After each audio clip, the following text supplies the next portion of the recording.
What up, Internet? How about that, huh? Big time W. Did not see that coming. My wife was asking me before the game, like, what do you think? I was like, yeah, not looking good. I was thinking 10% chance that Auburn was going to win this game. And not only did Auburn win this game, Auburn crushed this game. And I would say, what is this, 30 games into the season? That was their best performance of the year. Absolutely incredible. They were doing all the things that we've been talking about we wish they would do, right? They were smarter about their shot selection. Obviously, Samir was super hot tonight, and that was big. But they were being smart about their shot selection. They were pushing the tempo like they used to.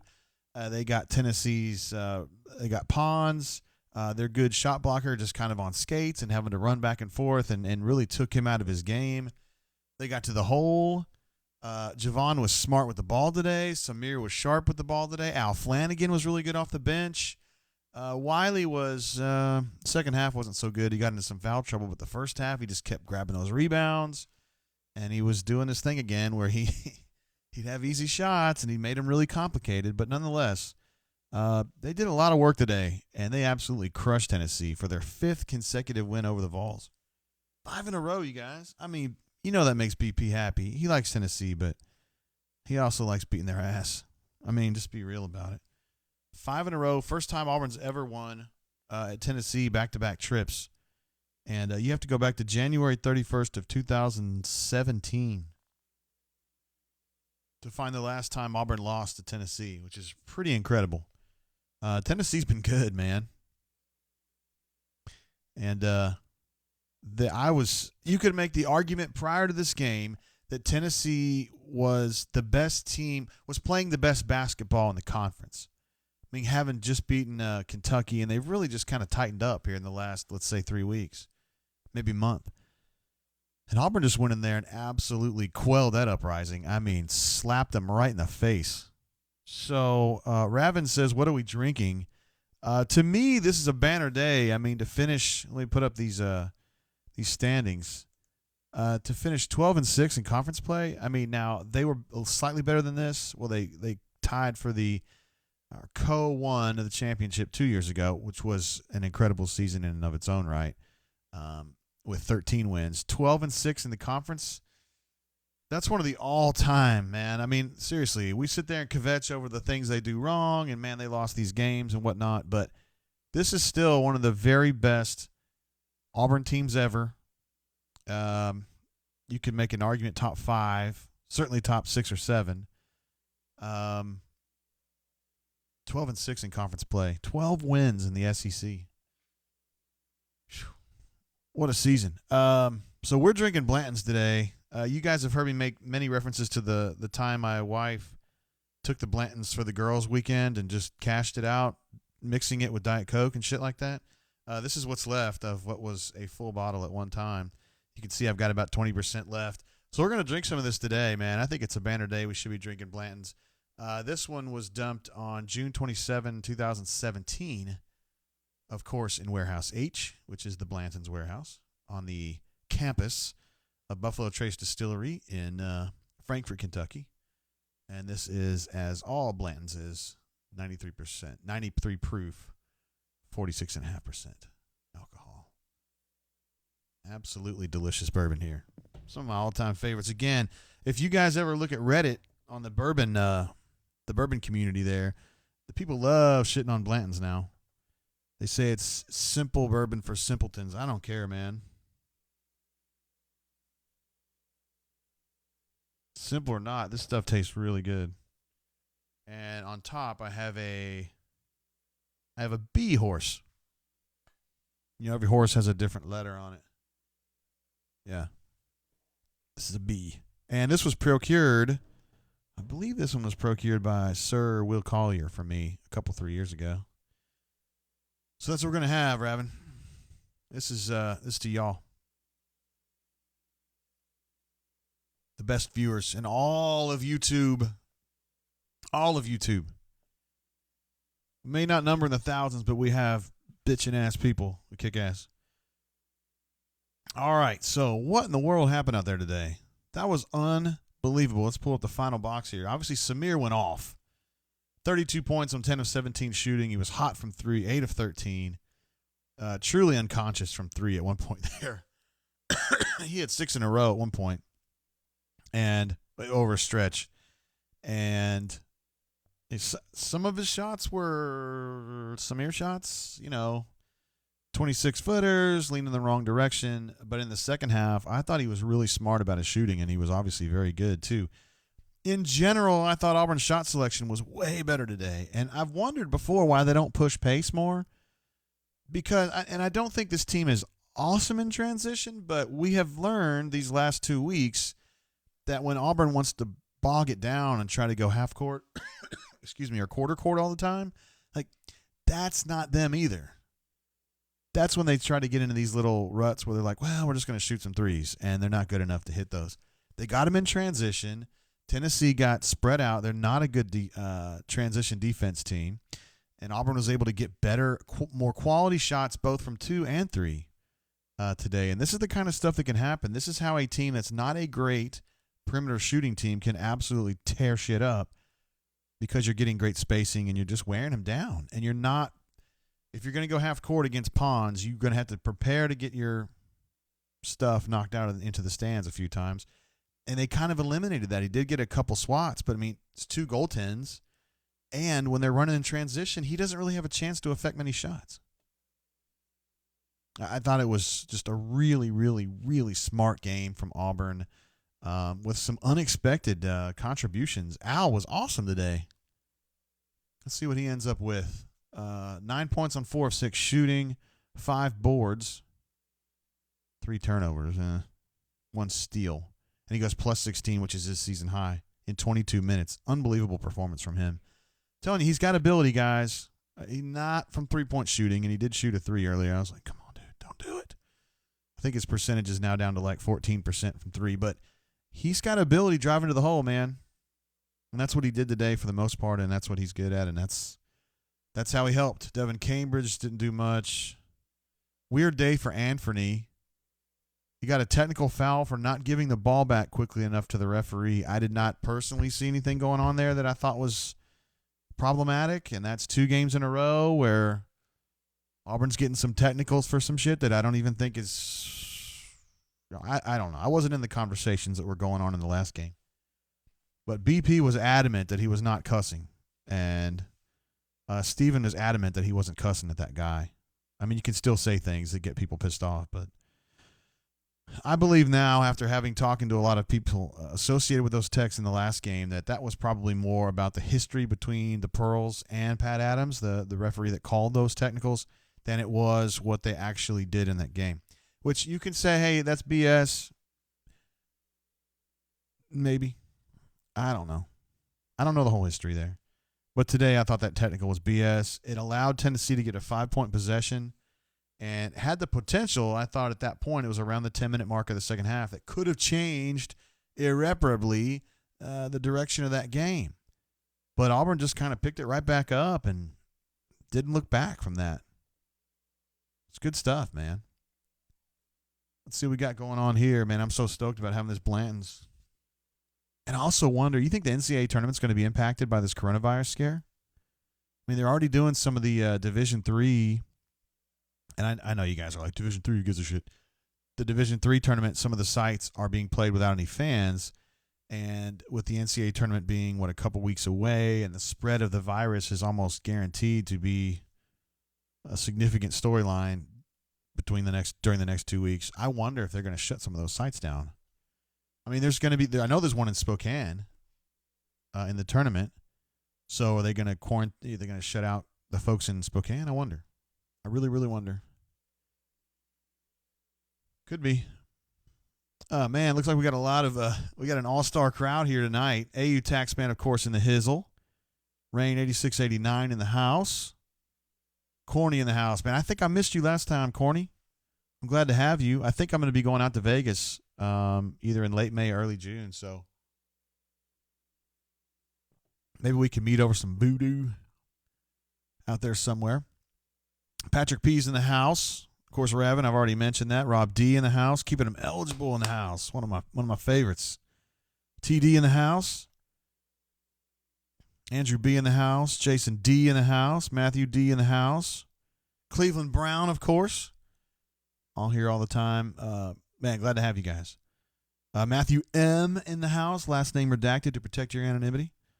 Says, drink slow, JG. I have the brown water for. You gave up the brown water for Lent, and you're living vicariously through me drinking. Well, this one's for you, Mr. M, who's been instrumental in helping my family get lots of scholarship money in the last 2 or 3 months. Man, let's see. Rob Donaldson says, without fans, yes. TD jokes that the NCAA Division III championships are played without fans anyway. Fair point. It's a lot different when you're talking about eliminating eliminating 15,000 seats versus 15.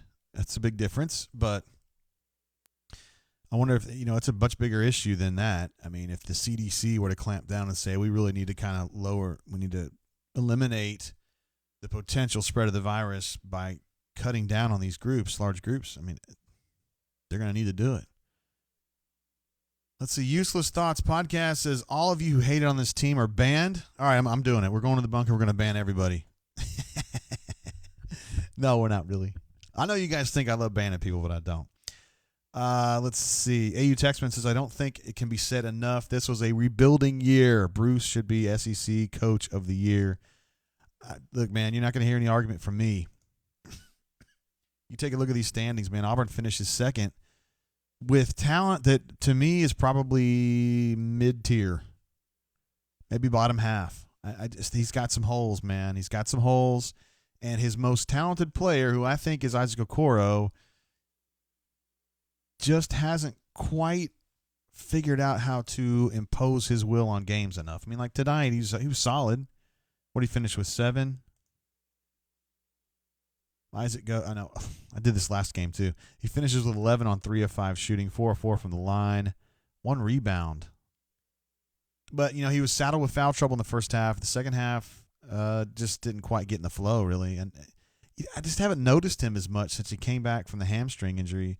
I don't know if that's just a matter of just getting back in the flow, or maybe he's just being a little bit tenuous due to the injury. This was an injury that he had as a senior last year in high school, and it bothered him for a long, long time. So maybe he's just kind of like, hey, just make sure I don't have to deal with this anymore. But yeah, 12-6, 25-6 for this Auburn team. This is not the kind of stuff Auburn does, guys. I mean, the team last year, which went to the Final Four, didn't have this kind of year. Not regular season, you know what I mean? 16-1 at home. God, you hate that they lost that last one, Could have been 17-0. Run the table at home. Unbelievable. I think he's Coach of the Year. But you know how it goes. A lot of these folks in the SEC are not BP fans. Just because he has this reputation and they have a hard time getting over it, which to me is funny because, like Cal is one of those guys. Cal's not a big fan of BP, nor is BP a big fan of Cal. And I wonder if Cal looks down on him like, well, that guy's shady. And I'm like, come on, man, really? Like, none of these guys have any room to be calling other people shady. I mean, Calipari, Will Wade, Ben Howland. I don't know about Frank. I don't know about Buzz. Rick Barnes. I can't really say on NATO. Can't really say on Musselman. Can't really say on Kermit. Quanzo. Tom Crean. Come on, man. Get out of here. Better not be talking. Ben B says Okoro only played 18 minutes. Yeah, foul trouble for sure in the first half. In the second half, I just thought he was just kind of there. He had a really good drive to the hole. He was fouled. Didn't really get a good chance to shoot. Hit the free throws. He hit the front end and missed the second there in the first half. Yeah, I mean, it's a fine game. It's kind of what he's been doing since he came back from the hamstring injury. I mean, he's good. But honestly, for the first time ever, I can say this without laughing, I thought Al was better than Okoro today. I really did. Because when Okoro went out with the third foul, the second foul there in the first half, I was like, oh, boy, here we go. It's going to be Al or Jamal. And neither one of them can piss a drop. And sure enough, I mean, Al was good. He was real good. We got our first super chat coming through from the Canoe Man. Says, what a great day. Thank you for your support, Canoe Man. You can always count on that. You're always here for us. And, Yeah, I'm going to put these standings away so we can make sure we see our top super chatters crawl going through there. Canoe Man's is certainly on that all the time. Call Me Biscuit, another one of our superstars, says really unpredictable team. Yeah, they are kind of unpredictable. They seemed predictable until now.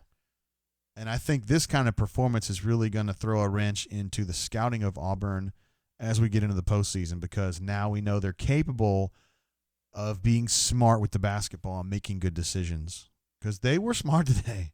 And it was driving us crazy these last 2 or 3 games, right, where they were not being smart. They're like, let's just keep jacking from 3, and it's like, if it's not going, you got to go to something else. And today, they never really got to that point. They were being smart to start with. They weren't just going out there and shooting threes. At no point were they just actively seeking threes all the time. They were just kind of going with the flow and seeing what was working. I thought their default setting was drive today. And when they had chances to drive and kick, they did that. When they had chances to just pop up with open space, they did that too. But they weren't forcing things. They were being smart about it, and that's big for them.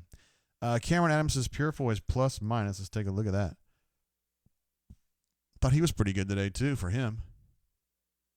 He goes plus 10. Now, that's great for him.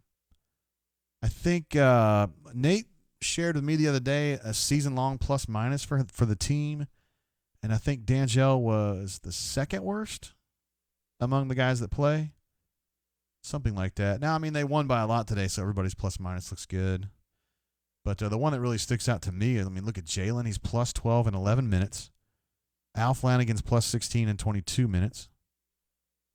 Those guys are usually not, well, Jalen is, I guess. Pound for pound, Jalen's been a tremendous player lately. But, he gives you 0 points today. And he really only played, 2 shifts? I remember him playing 1 shift in the first half, 1 shift in the second half. Jamal got 1 shift in the first half, 3 minutes. And Turbo came in and hit a 3 late. That was good for him. That was really good.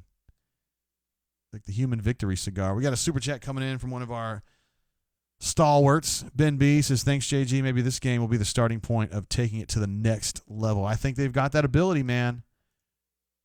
When they've shown us something here. They're not going to be this team that just goes out there and blindly jacks threes no matter what and blames the celestial world for not letting the shots go.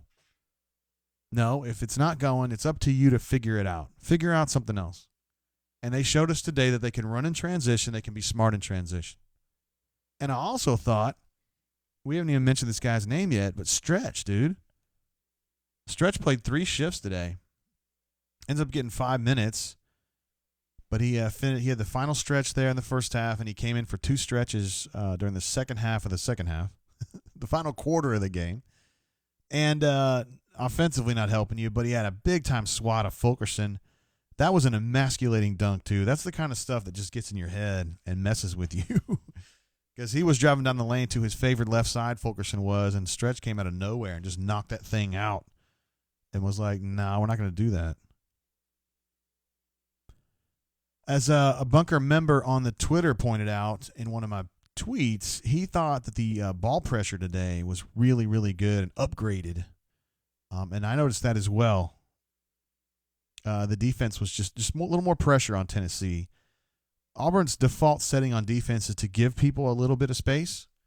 And I think they decided that Tennessee didn't need that. Tennessee would get frustrated by really kind of getting up on them. That ensured that you would have to use more players because it wears you out a little bit more.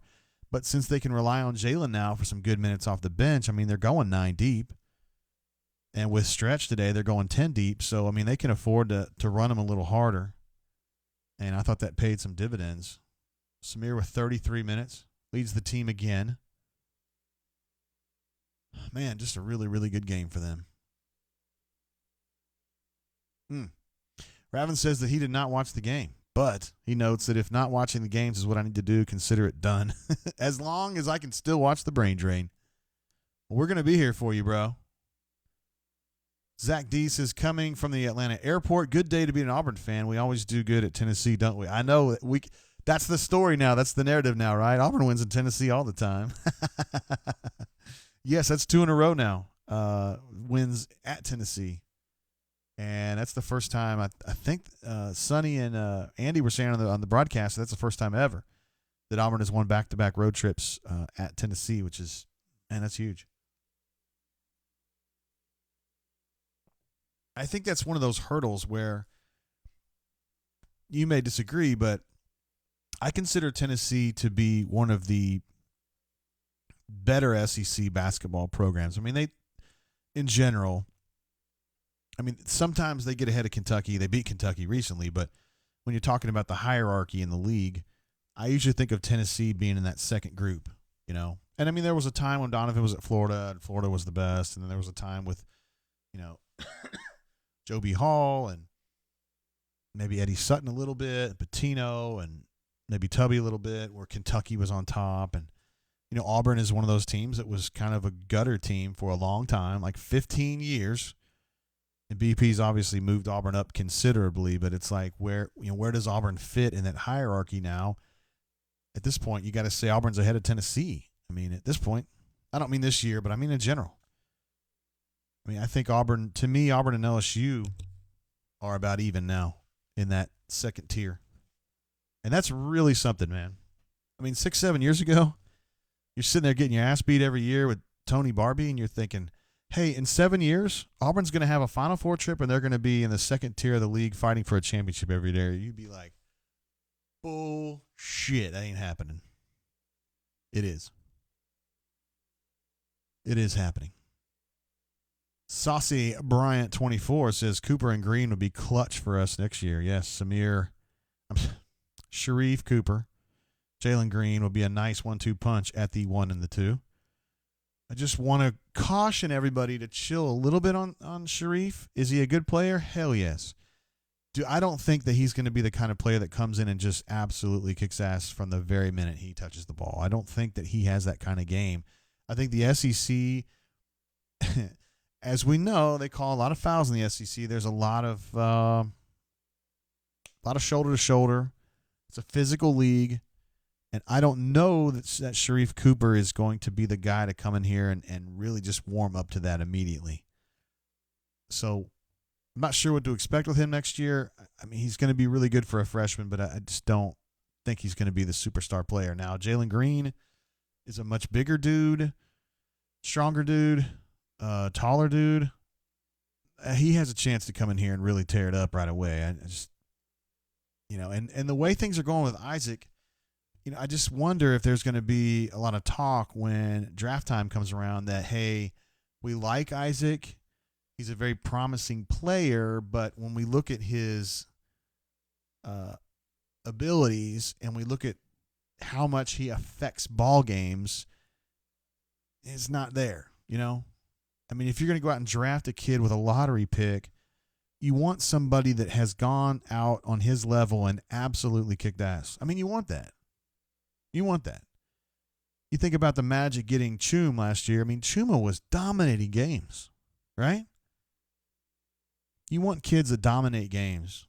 And Isaac doesn't do that right now. Has no bearing on his ability to do that in the future. He's just not doing it right now, and time's running out for him to kind of prove this year that he's that kind of a dominating player. And I think that without that on his resume, it's going to be tough for him to be top-tier NBA prospect. Now, are you bothered by this? Probably not, because Auburn would absolutely, no question about it, be better next year if Isaac Okoro is on the team, because he is a beast, and you give him a full year. You give him a full year to kind of continue acclimating and learning, kind of what to do and getting his place on this team, and he's going to be dirty. If you had Sharif, Green, Okoro, probably I'm thinking grad transfer at the 4, could be Jalen, and then you got to have Stretch and somebody.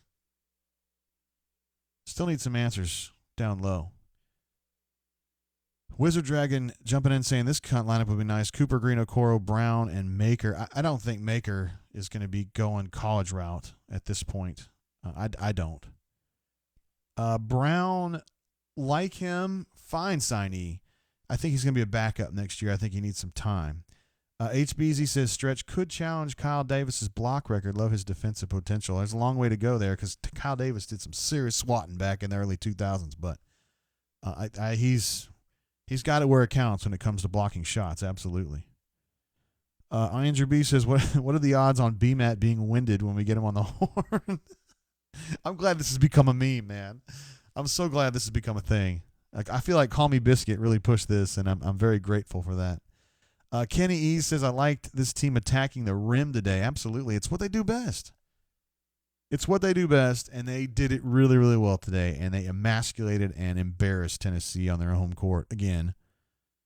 So that was huge. And also another shout-out to Ben B for the super chat there. Very much appreciated. It's about to roll off there, but appreciate you being part of what we do here on the Brain Drain. Johnny B. Good says, biggest win of the season. I agree. I thought it was their best performance of the year. And it came at a time where, when you look at the schedule, they had not been playing good basketball. I mean, you got the losses at Missouri and Georgia, two inferior teams, but it was on the road, and Auburn tends to kind of be weird on the road. They beat Tennessee at home, beat a struggling Ole Miss team at home. They go to Kentucky and lose in a game that I thought they had a really good shot to win it with about 4 minutes to go, and then they just started jacking from three, and they lost. A&M, I don't know what to tell you. They just fell behind early, and they just didn't do enough to catch up. Defensively, they kept giving up buckets. 75 points should have been enough to beat Texas A&M because Texas A&M should have scored about 50 points. I'm serious. They have fewer possessions than anybody in the league. They play slow-down basketball, and they're an inefficient basketball team. And why Auburn continued to just – it's over. And then they win at Tennessee to finish out the regular season with a just dominating victory there. So that's the kind of win they needed, and I did not even think was possible. There was no scenario where I thought they'd go down there and win by 22.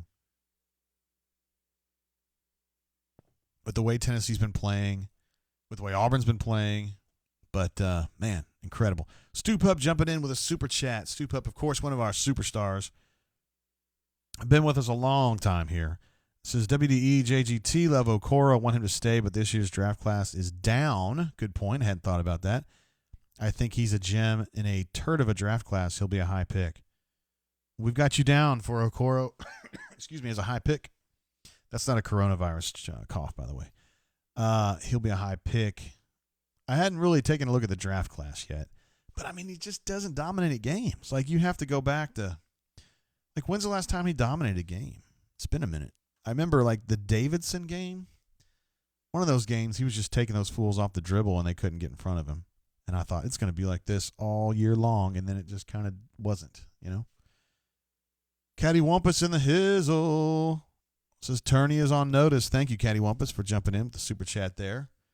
Yeah, this is going to be – there's going to be some people change their minds a little bit on Auburn at this point, particularly these teams are going to have to scout them in the tournament that they end up playing. Auburn will probably be – well, if they play like this, they'll be a 5. Well, actually, if they were to play like this and win the tournament, they'd probably be a 4. Most likely they're going to be a 5, which is about the same as – I think they were a 5 last year, right? And if they bottom out in Nashville, they could be a 6, which is what they're looking at there. I don't know how this is going to break down as far as the draw goes in Nashville. I think at this point Auburn's going to be they've got 2 or 3. They could be the 2 seed or the 3 seed, depending on things that go down later today. As we've got the final games going on. The last time I checked the scores, Vanderbilt was ahead of South Carolina. Is that even possible?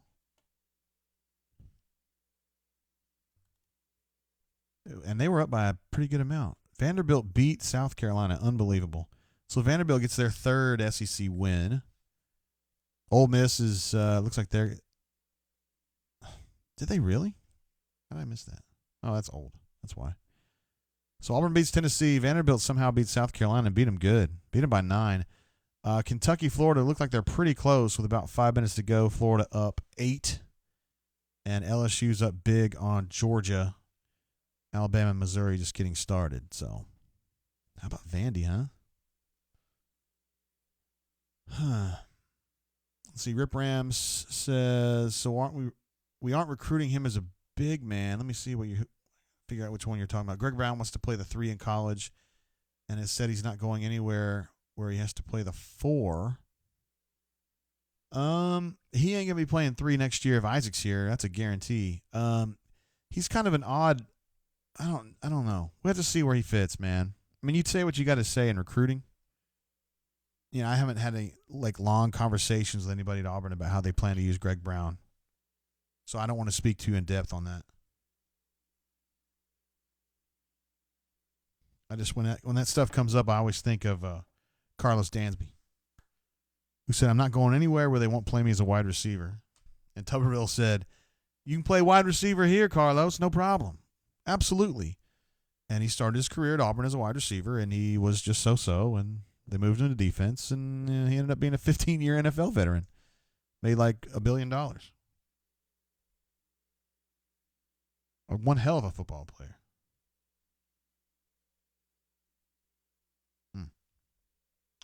Getting some text coming in here.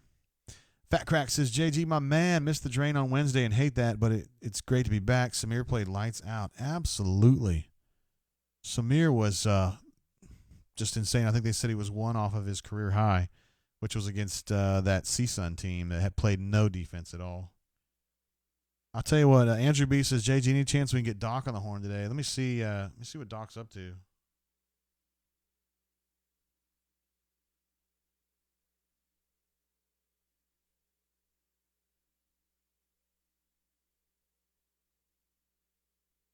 I forgot. This is brain drain. I said rundown. Getting old, man.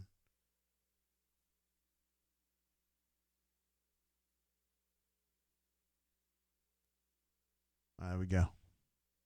Got a message out. We'll see what happens.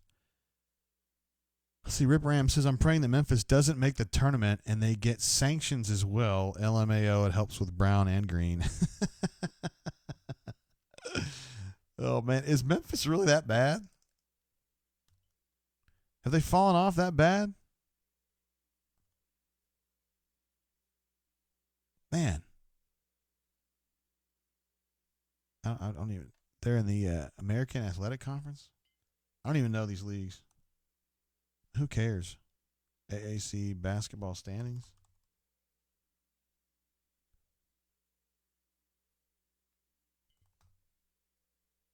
Let's see what these standings are. Oh, my God. The Golden Hurricane leads? Get out of here. Are you serious? That's crazy. Tulsa leads the American. Yeah, that's unbelievable to me. I'm really happy about that. The Memphis Tigers looks like they're tied for third place. 10-7, 21-9. They're going to make the tournament in that scenario, right? I guess they still have a little bit of work to do, though. Unbelievable. Raven says, hey, caller, how you doing? I've got it open if y'all want to call in. Fat Crack jumping in with the super chat. Thank you for that. Here's to you, JG. Thanks for all you do, man. What's your guess on our run in the SEC tourney? Man, I need to look at this this bracket, man. It's just really hard for me to judge unless I see like who they're going to be playing and stuff. It's just really hard for me. I know there's some people that can do that, and I just have a hard time with it. Let's see, Auburn, if they're a 2 seed. No, they're not going to be well, they could be a 2. Means they will play the winner of the 10 and 7 seed. Let's see who that is. Let's try to kind of put our heads together on this. All right, so if they were the 2nd seed, they would play the winner of the 10 seed, which would be Missouri, and the 7, which would be Bammer. So that would be Bammer, probably.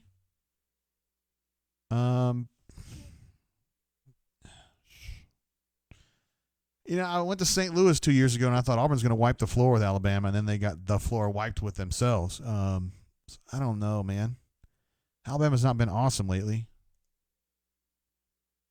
Let's see. Rip Ram says, talking about the Memphis Tigers, they're in the next 4 out right now. Need to win the AAC to get to the tourney. What? Yow. Penny can't coach at all. Dude can recruit, though. According to Lenardi, they're the 6th team in the next 4 out as well. Wow. You'd think that would have to help recruiting, right? I mean, if it's really down to Auburn and Memphis for Jalen Green, you feel like, well, we finished 2nd in our conference. We were a 5 seed or 4 seed in the tournament, or you can go to an NIT team. You know, it's your choice. With a coach who's never proven himself to do anything or get anybody in the NBA. except for James Wiseman, who's going to be really big in the NBA, but he played there like 2 games. So he's like their version of Enes Kanter, who was at Kentucky for a full year. I don't know. Hadn't heard back from the doctor yet. Sometimes he takes a minute, though.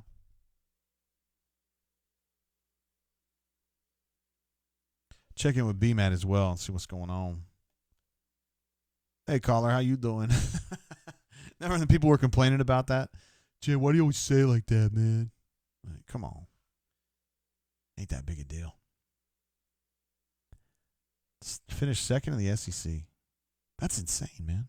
I know Florida can finish tied there, though, but I can get it.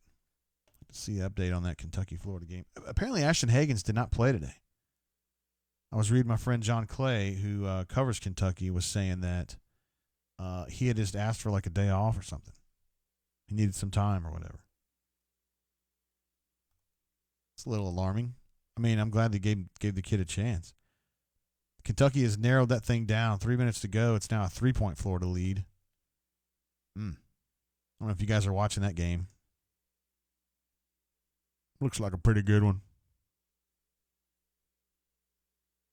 Yeah, I think the big story today, though, is just Auburn being really smart in the way that it played basketball today. I mean, really smart. Tightening up defensively, playing closer up, kind of in the face of those guys. I did see them change up defenses a little bit. But, man, they just don't have any feel when they run that zone. They were running a 2-3 zone for a few possessions in the first half. And they missed a 3 in the corner because even though Samir was the guy that came out to kind of challenge the shot late, it wasn't his guy. They just were slow to rotate around because it's not in their DNA, you know. They play man. And when you switch to zone, they just don't have that feel for it. When Tennessee does smart things to beat a zone, they fall for it because they don't play it a lot. We got a super chat coming in from SSim008. It's kind of a new name on the front there. Boom. How often do Auburn people think it's March, baby? Oh, man. How about that? BP for president 2020. Hey, no political here, okay, guys? Just kidding. Yeah, it's incredible, man. You think March used to drive us crazy. Because you'd be filling out tournament brackets and your team wasn't even a sniffing like a 500 record. And now Auburn's like a player in the tournament every year. That's what happens when you give Bruce Pearl the reins. Oh, Doc Dumps is getting back with me here. Oh. All right, what we're going to do is we're going to take on Doc right now. And then we will get with BMAT on the other side, okay? Go ahead and get Doc called up here. Come here, Blantons. Oh, yeah. Love that. Yes. Oh, I like that, Blantons. It's too bad that the 80% of this bottle went into someone's Diet Coke. That happens sometimes. All right. Let's get Doc on the horn here.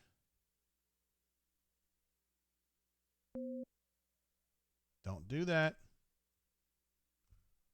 I figured out that, like, when I was dialing those numbers on the touchscreen, y'all could hear them. I didn't want them to be getting, like... All right, here we go. Here's the doctor. Let's get him on the horn. Stu Pup says Florida's down only 3 now. Hey, now. Who we got on the horn? Hey, Doc, what's going on, Cat Daddy? Hey, what up, Doc? How you been? Man, Doc I'll tell you what, Doc ain't doing too good right now, brother. I'm in Moody, Alabama, helping a buddy of mine move some cattle to a little cattle place, and that's just too old for this stuff, dog. But I did watch the game, and what a game it was. Man, what a game it was. This is their best game of the whole year, I thought, Doc. I mean, they're just really smart, and they just beat that ass, didn't they? Yeah, I thought, a road game is always tough for us, and that one was just maybe just a smooth game. I mean, I thought we passed the ball real well. I think that's really a good point of emphasis of this team. When I watched Tuscaloosa the other night, their shooters are better than ours, but they just don't pass the ball. We passed, Danzel passed out of some good spots to an open Dowdy, and it was just, you're right, it was the best game of the year, in my opinion. And you didn't see this one coming. I mean, Tennessee's been playing really good lately. Auburn's been bad on the road. I thought this was going to be a calamity, and, man, they just turned that thing around and beat that butt, man. I kind of thought it was going to be calamity myself, dog. But, man, I tell you what, I've been saying for about 3 weeks. Here's the deal. Auburn can beat UNLV in 1991. They can also lose to St. Bartholomew's Jesuit Christian Academy. Well, that'd be a tough one. Depends on how we play. So when we play good, we're pretty good. Today, I mean, look, Javon played well. I tell you who played well was my dog Flanny.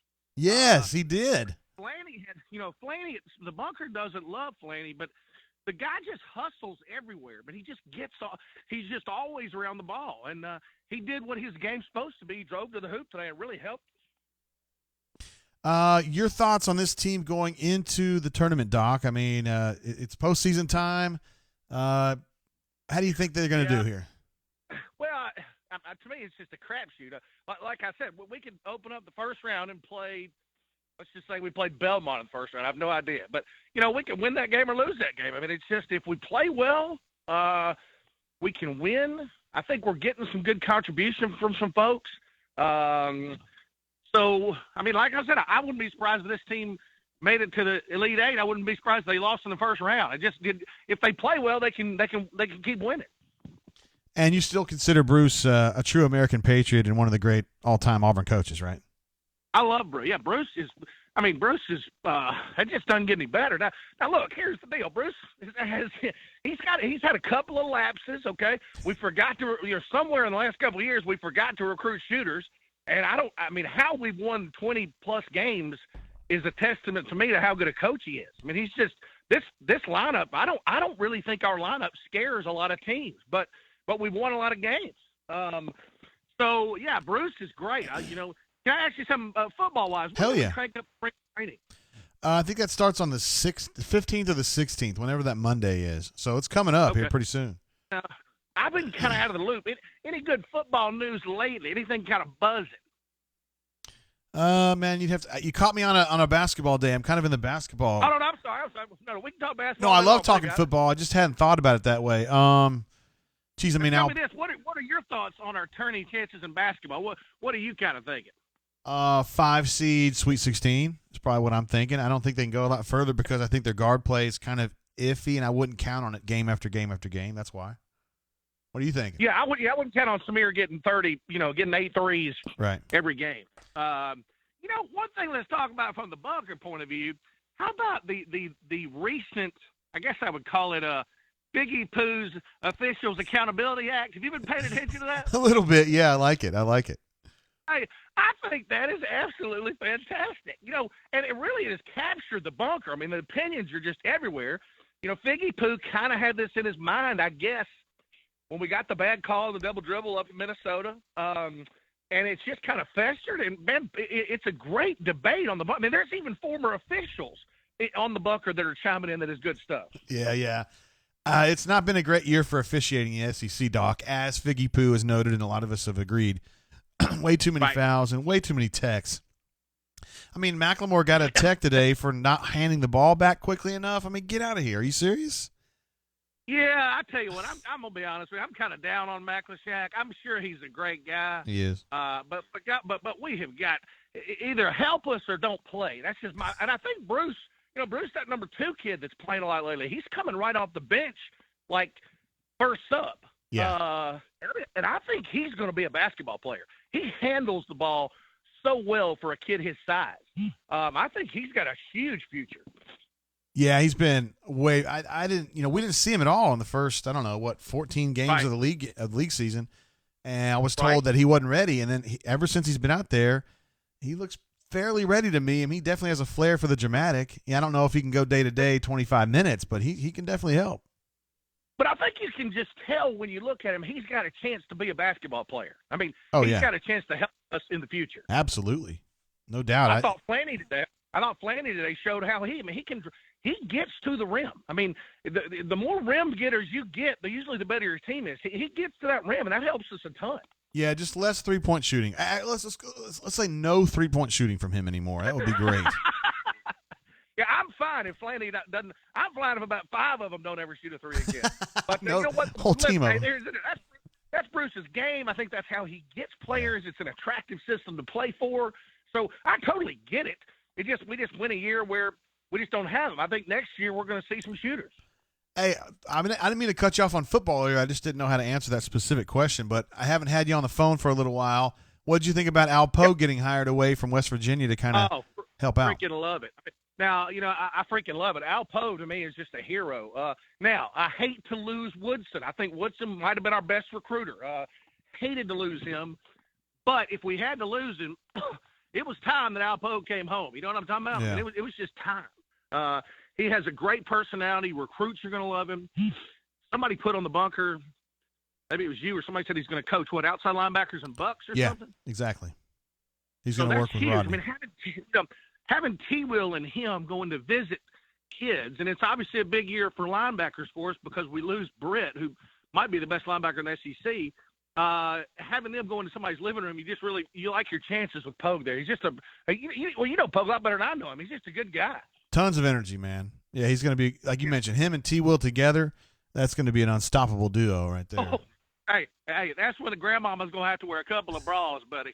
Yeah, man, it's going to be, with them two in the room, good Lord. It's going to be Cascade City, baby, for the women when they walk in. I also think that Gus is actually giving Chad the leeway that he promised him. I think that's been going on. Now, will that happen in game 3 when they're down a touchdown? We'll see then. But for now, he's given Chad all the space that he promised him. I'll tell you that. Well, now, I love to hear that, and I've heard that from several guys in the bunker. Now, just because I'm an old guy, I don't necessarily believe that. I'm like everybody. I'll have to believe it to see it. But, as I said so many times on the Brain Drain, our offense was so terrible last year.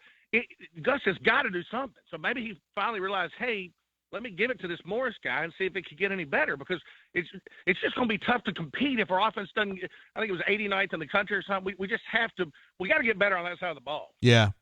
And it's clear that Chad believes the quickest way to do that is to get a bunch of tight ends in here and change how they use them in the passing game.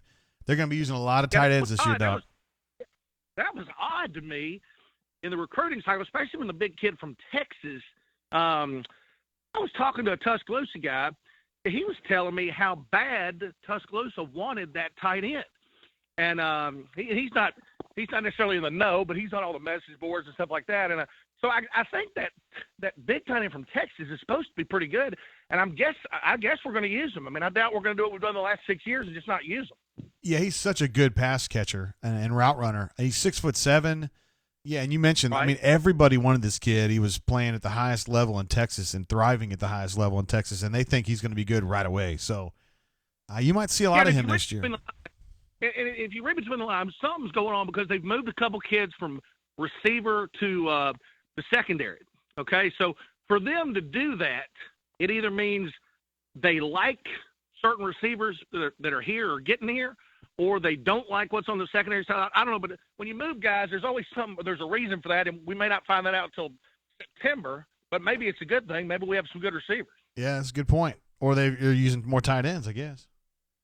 Yeah, I mean, like I said, I mean, we got that big tight end from Mississippi, that big old guy. He's a big old son of a gun. Yeah, God, he's got creased stuff. So, yeah, I'm looking for football. Like I said, football is, that's kind of all our daily love. So I'm looking forward to spring training. Yeah, we'll be doing some shows during spring training too, Doc. So hopefully we can get you in there too. Yeah. Now, how's the bunker? I've got technical difficulties on the bunker. So the reason I haven't been on today is for some reason my devices are not matching up. It'll eventually work. But is everything okay on the bunker? Anything good going on? I think Alpha Tigers had some difficulties. I think he needs our prayers right now. But aside from that, no, nothing bad. Okay, well, I'll certainly pray for Alpha Tiger. Hey, Alpha Tiger is one of the best. I'll definitely pray for Alpha Tiger. Yeah, he said it. Yeah. Well, I tell you what, Coach State, it is always good to talk to you and the Bunker Faithful. Have a great day, buddy, and I appreciate you including me, dog. Thanks, Doc. See you, bro. Thank you, buddy. Bye-bye. There he goes. Doc Dumpster, ladies and gentlemen. In the flesh. I did mention Alpha Tiger. He'd been asking for some prayers these last month or so, and then he told the Bunker today that his brother that he had been asking for prayers for had passed away. So, and this is a big deal. I mean, this is a hurtful one. So he asked for more prayers, and I think if you guys are into that, Alpha Tiger a lot of times is on our show here and has called in recently in the last couple shows. So if you guys are into that kind of thing,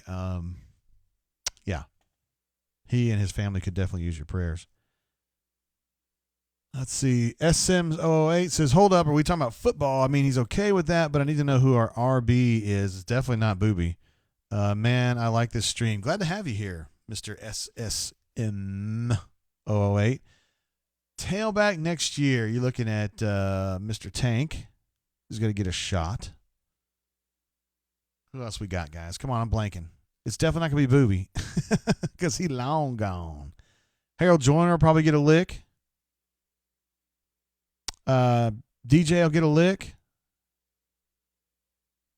I'm missing one. Oh, Worm. He'll get a lick too.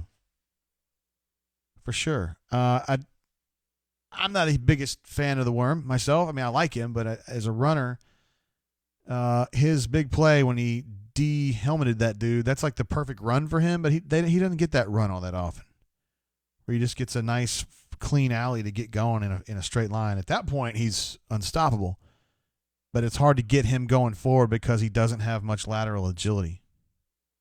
Anthony R. says he thinks DJ William is the man. Okay, AU Taxman, thank you for reminding me. Mark Anthony Richards, a guy who missed the whole season last year with a knee injury. Assuming that he's back and he's 100%, which I'm not sure about, but let's say he is, he's going to be a weapon. I think you remember when they first used Carry-On as like a change of pace back / pass receiver because Carry-On has such great hands? I think they think Mark Anthony's going to be like that.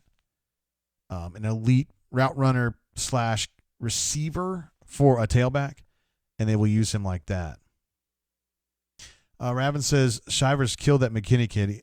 I mean, it's just like when it comes to football, that's as emasculating as it gets. You get knocked backward, you give up a go-ahead touchdown, and you get your helmet knocked off. I mean, it's worst case scenario. Mark Anthony, new name. Mark Anthony Richards, absolutely. A lot of people just call him Mar, M-A-R. I think he was going to play a good amount last year, and he tore that knee ligament in the first scrimmage, I think. So, August 6th or August 8th or whatever, and there he was rolling out of the stadium in a wheelchair, and I was like, And I think they missed him, They missed that guy that they could get on the perimeter and could just absolutely burst through people and away from people. They needed that. They had some dudes that could run over people. Booby could do some of that. Joyner can definitely do some of that. And, of course, Worm is, famous for that. But they didn't have anybody that could really be elusive and just pull away from people. And I think Mark Anthony can do that. Johnny B. Good says UK wins. Wow. That's unbelievable, man. Call Me Biscuit says it's 71-70. Mobile alum also says the same thing. So Auburn gets the 2 seed. And how about that? The 2 seed in the tournament, guys. And this was supposed to be a rebuilding year. Unbelievable. And they did that without Ashton Hagens, UK did. Wow. How about that? Sounds like from Stu Pup's review of that Florida had a good shot there at the end and just missed it. Whew. I was talking with Neil McCready not too long ago that if things ever get bad at Florida for Michael White, and I'm not saying that they're that bad for him right now because the team's still pretty good, but if things ever get hectic there, that he's pretty much going to have a home at Ole Miss. I wonder. I mean, maybe not right now because Kermit's doing okay. I think he's got another full year, of course. But I wonder if they would take Michael White were he available. I don't know.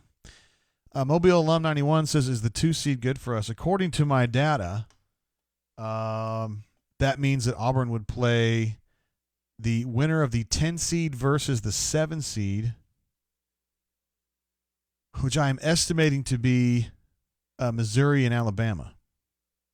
That game will be played on Thursday at 6 o'clock Central in Cash Vegas, and then Auburn will play the winner of that game at 6 o'clock Central on Friday. Yeah. So that now that we know Auburn's the 2 seed, we definitely know they're playing the 10 and the 7. Had they been the 3 seed, they would have played the 6 seed and then either the 14 or the 11. I don't know which one of those is preferable, honestly.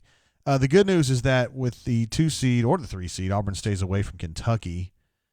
And the only time they would face Kentucky is if they get all the way to the championship on Sunday. That game, by the way, is going to tip on Championship Sunday at noon on Sunday the 15th in Cash Vegas. So, Auburn is paired with the 3 seed, which will be the LSU Tigers, I reckon. Is that the way we know? Yeah, because Florida lost. So that means that if Auburn were to win its first game, they would have to face LSU in the second round. But, I mean, I think Auburn could beat LSU. I don't know. Playing the way they did today, I think they win the whole tournament. But I don't trust them to play the way they did today every day. I don't. You may. And you might be right. Lou Brandon says, when is the last time AU had a guy go for 30? Did Bryce get 30 last year? That's a good question. Well, I mean, the last time it happened would have been earlier this year because Samir had 30 last year, earlier this year. But I will take a look at last season. Let's see if Bryce went for 30 last year. I'm sure he did. Points. He went for 25 in the win against Kansas. He went for 24 in the late win against State. He had 34 against Dayton. Golly. Man, he really tore their ass up in that Dayton game, wasn't it?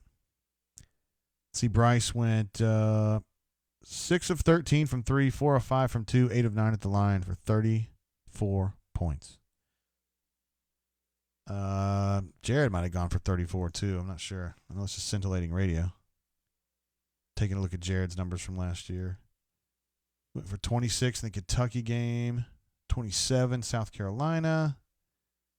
He went for 31 against UAB last year in the overtime win in Birmingham. So, and then of course Samir I think had 32 in the win against that defenseless Cal State Northridge game. Worst defense I've ever seen in a game in my entire life. High school, middle school, doesn't matter. Just horrible. Samir went for 33 in that game. 6 of 8 from 3, 7 of 7 from the line. And 4 of 7 from 2.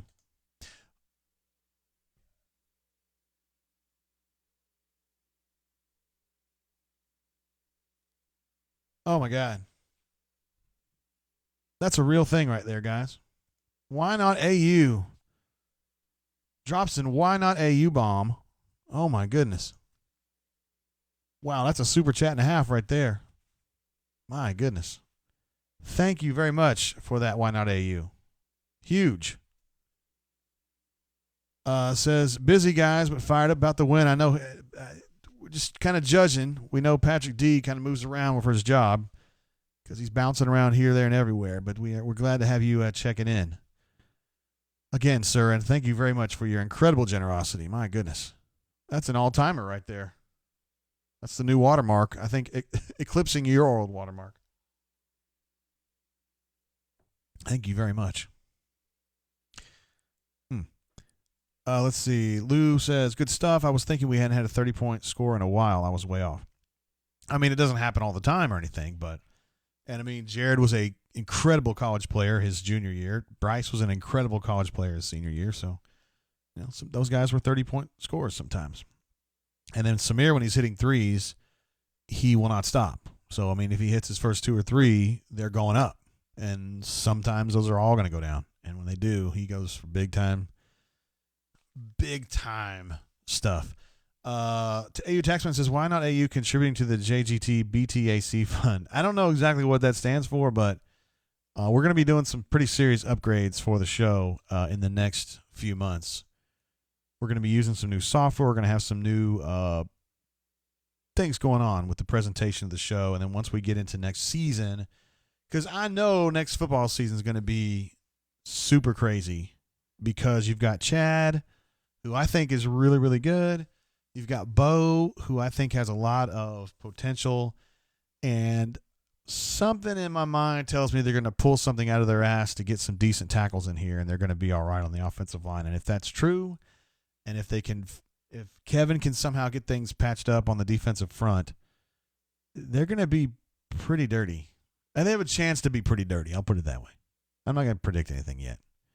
We got another huge super chat coming through from Shane G. My goodness. Thank you, Shane. Says, hey, JGT, great show as always. Sonny Smith is a national treasure, and Doc Dumpsta is the bunker's treasure. This is my second $100 payment toward the $1,000 I promised you for saving the bunker from a local vertical. Payment 2. Feel free to spread that out as long as you want, Shane. I appreciate you. And I'm glad to not have a local vertical around. That's one less troll we got to deal with all the time. So, yeah. Huge super chats from Patrick D and Shane G. My goodness. Thank you guys so much. And that stuff just helps us upgrade the show and do other things for the site that we will be discussing at a later date. We'll just kind of keep it a secret just between us, but we're gonna find a way to get. So young Nate is technically an intern for us. He has done such an incredible job that I've given him 2 raises already, and he's being paid. He's probably the best paid intern in the country, and he should be. He's doing a great job for us. Let me get a little bit of pour here, but I think we need to keep him. I mean, I just think he's a keeper.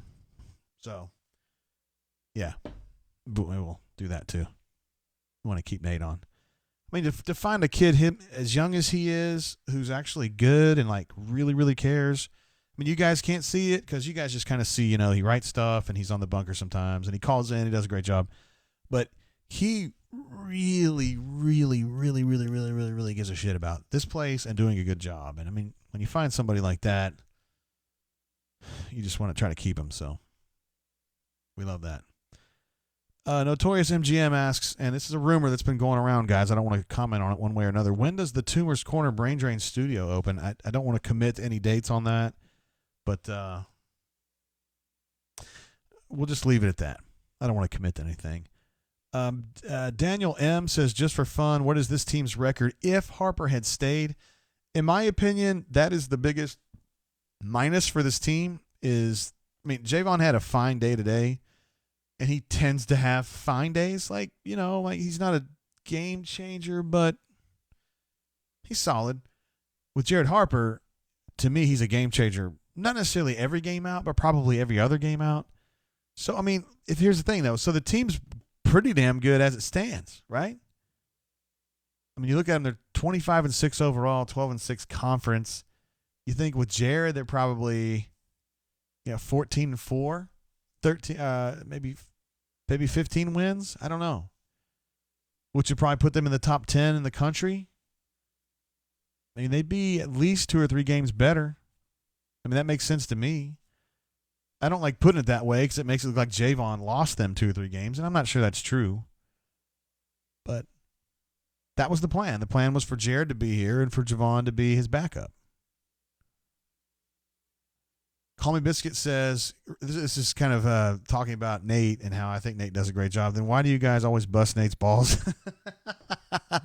Because his balls are meant to be busted. That's why. Because he's young. He's young, and if we don't, if we're not harsh on him now, he'll get a big head and think he runs this place, and he doesn't run this place. But we do love him. Lou Brannon says, JGT, if you're in the Louisville area for just one day, what's the best distillery to hit up? Call Me Biscuit knows me too well to say he's going to say Willett, but Willett is not in Louisville, and it's probably too far away to get to. It's actually in Bardstown. So in Louisville, there are a number of distilleries that are in downtown Louisville. To me, I think the 2 best there would be Old Forester because they've just redone their visitor center, and even though it's a walk-through tour, you kind of walk by yourself without a tour guide. It's still really good, and their tasting area is insane. So I would probably say Old Forester, and I also think Michter's is maybe your second choice there. But there's Angel's Envy's down there too, and they're good. Bullet is down there, and they're good. But for me, if it was just one, I'd probably go Old Forester. You can't go bad there. You can't go wrong. Angel's Envy is also made in downtown Louisville as well. There's so many cool things to do in Louisville now. I mean, I kind of grew up. I was born in Louisville. My wife's from Louisville. Administrative assistant is from Louisville, and I went to college in Lexington, which is only like an hour away. And since my wife's family was in Louisville, I was over there all the time, and we basically courted in Louisville, and so we would always go to places around town. And So many cool things to do there. Their soccer team has such incredible support. If you guys are into that, Louisville City FC. I mean, it's like sold out all the time, and they've got the Louisville Slugger. They put a lot of money into that and made that like kind of a destination place to go with the bats and the gloves and the baseball and all that. And it's right down there as well. So there's so much stuff. Raven says he's still looking for a birthday bourbon. If you're referring to Old Forester birthday bourbon, good luck. I've only seen it once, and I was definitely not offered any of it. But Old Forester, man, to me, they've just taken a big step forward. They've always been in the game, but this new series they've got, which I can't remember what they call it. Is it like the Whiskey Row series or something? They got the Pro-Hib style and the old fine whiskey and the bottled and bond. That stuff is good. AU Taxman, who I consider to be one of our the forefront of our bourbon connoisseurs, says birthday bourbon is tough to find in 19. One of the best releases of the year. Lou Brandon says he might be out to Louisville for work. He was asking about the best place in Louisville to check out. Got to show these West Coast coworkers what's good. Call Me Biscuit says the Brown Hotel is another cool stop. Man, I know that this is kind of a dumb thing to say, but the best hamburger I ever had, I know you guys are like, hamburger, who cares? It's easy. The best hamburger I ever had was at the Brown Hotel. They make like a really gourmet burger with, I don't even know what they do. I don't want to know what they do. I just know it was insanely just this was back when I was really fat. I know you guys like to joke that I'm kind of a bigger dude. I used to weigh 315, and I ate all the time, and the hamburger at the Brown Hotel was like my favorite. I don't even know if I would go there now because I just know I'd get myself into trouble. But look at that. AU Taxman even knows who the master distiller is, yo. Jackie Z is the master distiller at Old Forester, and she is really up their game. Everything they make is good these days. Agreed. I like Old Forester.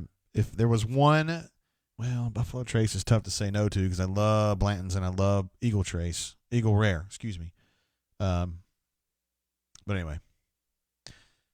God, there's so many other things, though, in Louisville I would encourage you to go see and do.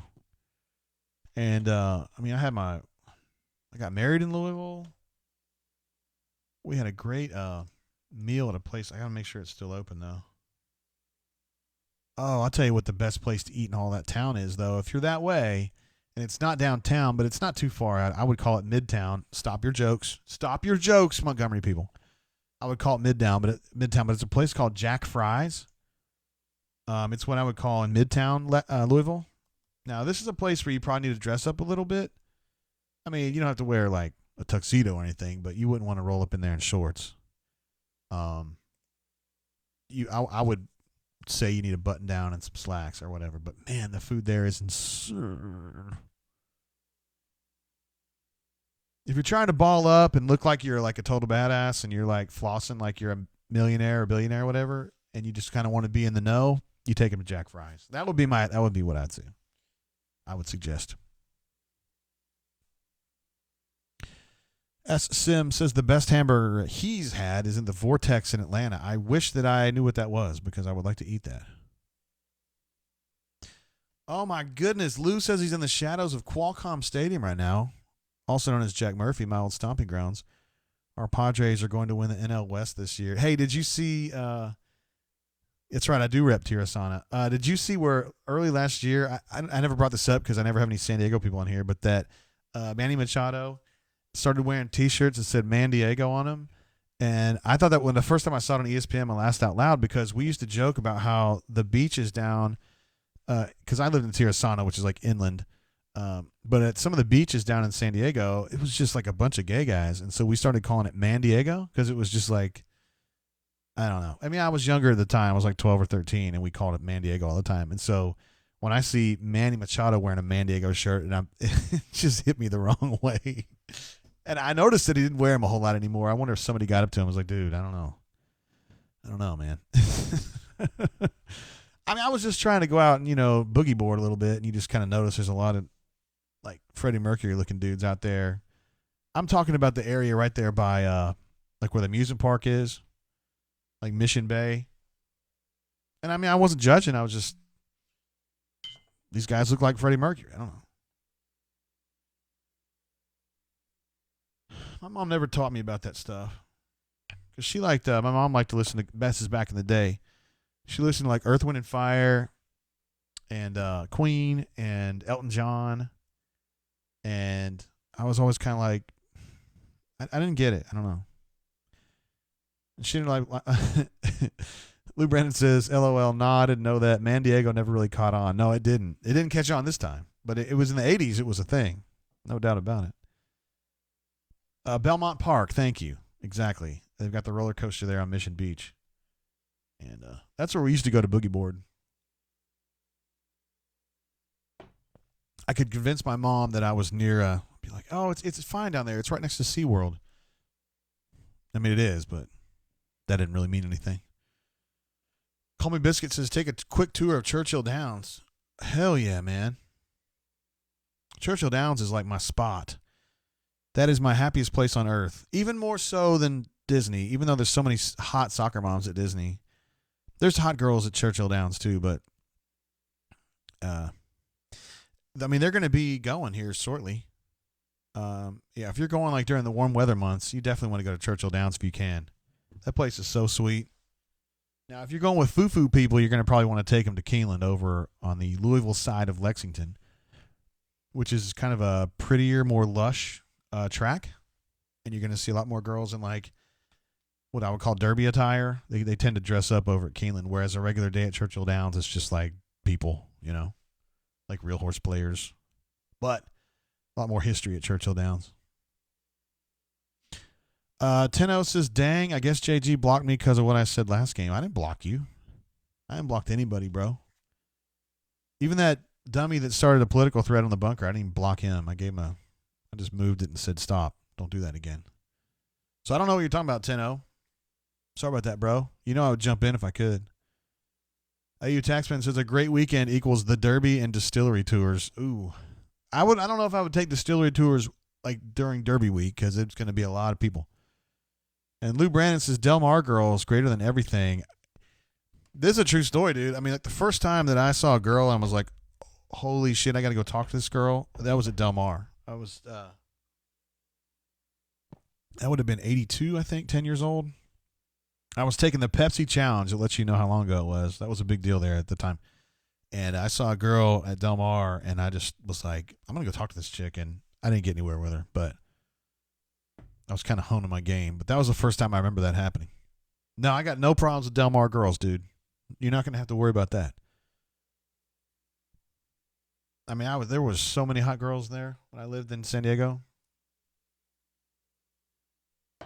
All kinds. And as I love to tell you, Tony Hawk lived in the next little, like I lived in a little cluster of houses. It's like I lived in a cul-de-sac, I guess. And then he lived on the next cul-de-sac over. And he was just a little bit older than me. But they were just starting to, like right when I left, which would have been 84, is when I got moved out to Tulsa. They had just built their first ramp. They were skating in a pool, like an abandoned pool, prior to that. And then they had just built like a big ramp there in Tirasana. Lou, you may know what I'm talking about. When you come up the main road in Tirasana, they had just built a big ass ramp there. And I mean, like the day we left, the day we pulled out, they had just like opened it. And I mean, I was crying my eyes out because I knew they were building it, and I was really fired up about it. And I had a board back. Everybody had a board back then, and I didn't get to do it. So I show up in Tulsa, and I've got my board, and I'm ready to roll, and there's like nothing. Nobody even knows. Nobody's skating. Just change. Had to change my whole life. Did he have a vert in his backyard? He did not. He did not. He didn't have a backyard. He lived like on a cul-de-sac like I did, so he really didn't have a yard. He had like just kind of like a concrete area in the back. It's hard to explain.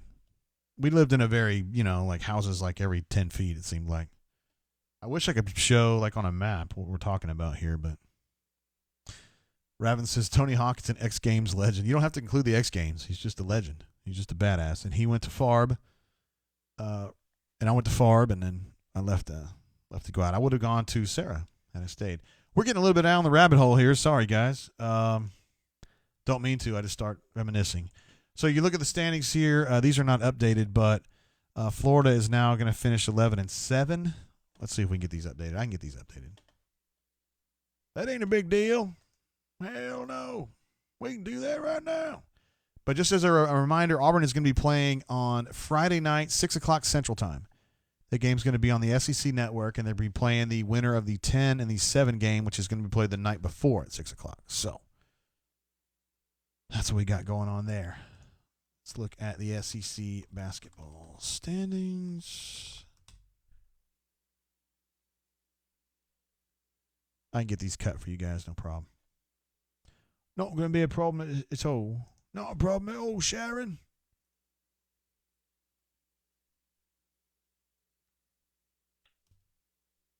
Get these up. We got to get B-Man on the horn, too. He already communicated with me. Said he was ready to go. And then I got talking to Doc Dumpster. Okay, so there's the updated standings right there. You can see Auburn LSU right there at the top. Auburn is now got the 2 seed clinched. So that's big. That's pretty big. And Florida, man. I don't know about Florida, man. I mean, they crushed Auburn earlier, but, whatever. Call Me Biscuit says, it's March. Maddie College update. All hail Bruce. All hail Sonny. Thank you, Call Me Biscuit. Appreciate you, bro. Oh, what we got going on here? My phone blowing up, yo.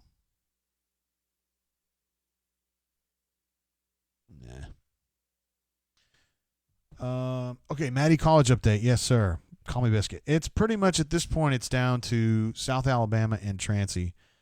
And we are talking with Trancey, trying to get a little bit more scholarship money from them. And Maddie's waiting to hear on that pre-med early acceptance to medical school from South. They said they need about 2 weeks to figure that out, and we're 1 week out. So we still got another week to find out about that. And we're also still waiting on a final scholarship number from Auburn. They didn't even start calculating their scholarship allocations until March 1. So I imagine we're going to get like a final offer from Auburn this week, would be my guess, just to see what happens. It could be later. So we'll see what's going on with that. I think Ole Miss is out. I think Troy's out. And UAB is out. I think. Well, UAB's out. Ole Miss might still be in it. Yeah. That's what we're looking at. But we're kind of we're bargaining with Trancey right now to see if they're willing to. Because at this point, it costs a little too much to go to Trancey, honestly. It's ridiculous how much all these colleges cost, honestly. I mean, Auburn's really expensive too. I know Auburn's a really good school, but anyway, one man's opinion. Still drinking this Blanton's, guys. It's delicious. Lou Brandon says, LOL at UGA. An awful coaching job by Crean. Yeah, not the best. He had one really good player. Can you imagine what they'd be without him? And he's got to be thinking, why in the hell did I go to Georgia? Like, I'm a really awesome player, and I went there, and my team sucks, and whatever. See, Raven says, if medicine doesn't work out, fall back on AU Pharmacy School on the USA campus. That's interesting right there. Some really good stuff going on at South Alabama, honestly. They have some really good stuff there. I was really impressed with South, honestly, because I went there and covered an Auburn game. Auburn played basketball there with Cliff Ellis, maybe in 99, something like that, and I was like, man, this place kind of sucks. And then I just made my first trip back maybe last year, and I was like, oh, this place definitely doesn't suck now. Been a lot of money put into that place. All right, we need to get B-Man on the horn. So let's get him.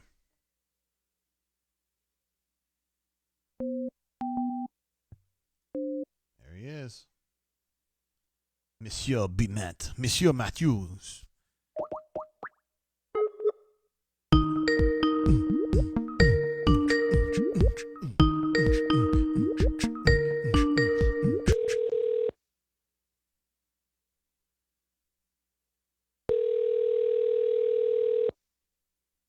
Hello. Hey, B-Man, how you doing? I'm doing great, my man. Are you breathless? No, I'm driving over to Plains Park right now, as a matter of fact. That's a good day for baseball, isn't it? It is. It's actually turned out to be beautiful. It was cold this morning, but it's really warmed up. It's very sunny. It's lovely. Yes, it is. Brian Matthews, the Auburn Tigers, victorious. Man, and not just victorious, absolutely curb stomped those fools. I know you're surprised by this. Tell me how surprised you are. I'm pretty surprised. I mean, I kind of thought that there's, I was expecting a loss, and I was concerned this team could lose the next three, and, that would be it. But they managed to put together by far, to me, their best game of the season. I think Cole said the same after the game. They shot really, really well on the road for the first time all season, made 14 three-pointers, which is crazy. Samir Dowdy was terrific. And that was all great, but I thought what else was important was the way they played defense and got buckets in transition, and they moved the ball around really efficiently offensively. They didn't just take three-pointers. They drove and got inside. They dominated the boards. Austin Wiley, before he fouled out, was terrific inside, I thought, for Auburn. And it was just a really big win for this team. It gives them a lot more confidence going into that SEC tournament. I haven't seen the final. I think Florida probably won. They were up on Kentucky pretty big, last I heard. So it sounds like Auburn will be the number 3 seed. No, which means that's not they'll true. be late Friday. Oh, it's not? No. UK came back and won that game late. Oh my goodness, really? So Auburn's going to be the 2 seed. Yes, sir. Oh, Pearl will be excited about that. He did not like the idea of having to play late Friday and then come back and play, early Saturday afternoon. So they're playing for Auburn. They play at 6:00 Friday now against the winner of the 10 and the 7 game on Wednesday night. Oh yeah. I think he'll be much happier with that slot, and that does set up if Auburn can win a couple of games there, a terrific Sunday against Kentucky, possibly in the finals. That would be a great rematch. Both teams winning at home. The thing that stuck out to me about this game, Matt, is that they were playing so smart, really on both ends of the floor, but I noticed it more on the scoring end where they weren't taking stupid shots. They were playing to their strengths. Do you think they can keep this going, or is that just kind of a one-time deal? This team we've seen flashes of this, but it's the first time they've really put it together. So I'm going to be positive and say that maybe this is the turning point, and I could be totally wrong. They may, stink it up Friday afternoon or evening, but to me, it sort of looked like a turning point because that was not an easy place to do that. Tennessee is a really good defensive team. I think Pearl said they averaged giving up 58 points a game at home, and Auburn scored 85 on them. And, Auburn has played so poor on the road to do that in that final game. I just think that's big. I just see this as maybe a turning point for this season, although it's hard to say you're having a turning point, in the final regular season game of the year, but still, I think it was pretty big. Yeah, it was big. And I hope they can replicate that. Samir was insane. He was unconscious, 31 points. Not a season high, believe it or not, but still an outstanding performance. And then Al Flanagan comes off the bench, and he's been struggling lately, B-Matt, and he put together a fine performance, really. Yeah, I think he had 7 or 9 points and was really active on the boards. I saw him get in there and get some defensive boards and some offensive boards, had a steal, I believe. I've just felt, I know people have given him a hard time by his shooting, but I've just felt all along that he would have developed into a special player over the next 2 or 3 years, not right away, because he's just so athletic and he plays the game so hard. So you can see that as he's, worked on some of the areas he needs to work on. You can already see him improving this season, and he's going to be a much better player this year. And, I think Auburn needed that guy to come off the bench and provide what he was able to provide because, it wasn't a really good game for Devin Cambridge. Anthony McLemore was, I think he's really slumping offensively, and he fouled out. So, that was big for Al Flanagan to step up like that. No doubt. What was BP's feeling like after the game, B-Matt? I mean, what was kind of his reaction, his general feeling about it? One thing he said was he didn't see this coming. He said it was the best game of the year, and he didn't necessarily see it coming. And then it's funny, Samir said that he had actually hit like 18 straight three-pointers in warm-ups. And so he sort of felt like this could be a good game for him. So, but you could tell that Bruce was really, really happy with his team. Really happy.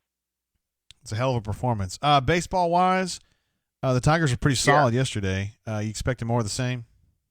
I am, and last I heard it was 2-0. I'm stopping to pick up something, but Breaking Bowley had a 2-run homer in the second, and Stephen Williams is still DHing. But once he gets back in the outfield, which will probably be next week, they can get another big bat in the lineup, and they're already swinging the bats pretty well right now with a bunch of doubles and scoring a bunch of runs. So, yeah, this team is starting to hit its stride a little bit. Yeah, I mean, that series against Central Florida was kind of like, yeah. Do you think that was kind of a blip, or maybe Central Florida's really good, or how do you kind of explain that one? I think it was Central Florida's really good, and Auburn needed that to sort of wake up and play with more of an edge. And, Central Florida's got some big games coming up, I think, next week with Miami, and then a couple with Florida State the next week. So you're going to get an idea how good they are. I mean, maybe they'll disappoint me, but I have a feeling they're going to get some big wins this season. Word. And I think Auburn still had some growing up to do, and I think that helped them in some ways to get beat like that at home. They're embarrassed by it, and I think they've come out and worked a lot harder since then. B-Matt, you're doing a hell of a job, bro. Hey, I appreciate that. I appreciate you bouncing over there to get baseball too. That's awesome. Oh yeah, man, full day. I think I'm going to go out to eat with the lady later tonight. The kids are all away, so have a little date night too. Damn, where are you thinking about eating? I'm going to try that Big Mike's. That new steak place in Auburn. Oh, word, where Byron yeah. used to be. Yeah. So I think let's try that out. All right, cool. Just get that meat going, bro. Yeah, big old steak. All right, man, you be good. All right, man. See you, bro. He was driving, so therefore you're not going to hear any of that. Hey, JG, I'm still walking, buddy. It's going to be okay. Glad to hear he's going to be taking Yvonne out for a little adult night there.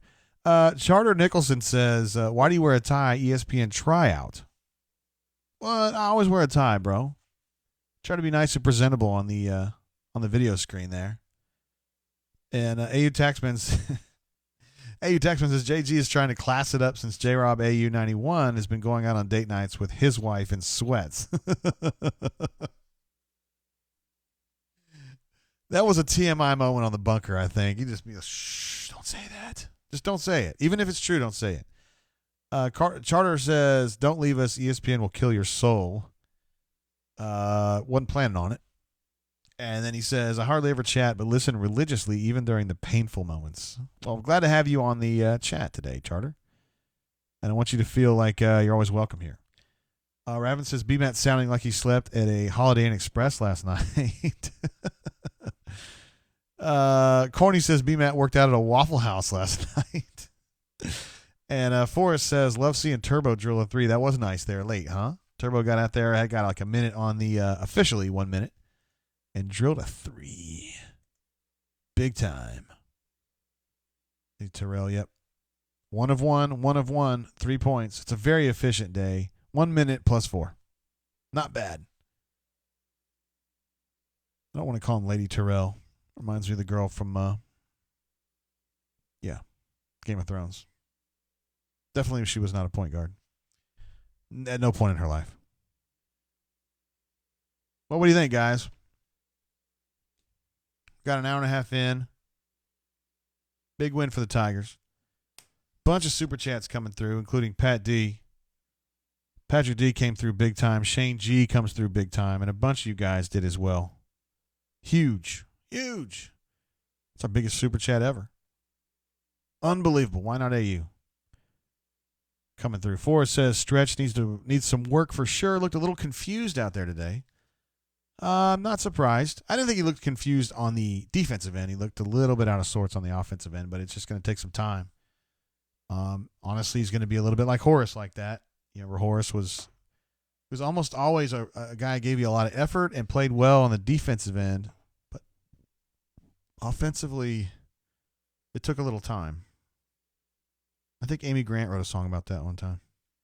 It takes a little time sometimes. Oh, looks like not a lot of Blantons left, guys. Not a lot of Blantons remaining. But, big day today. Break out the good stuff for the big day. Charter says, who is your all SEC? I don't know, man. I have to sit down and think about that.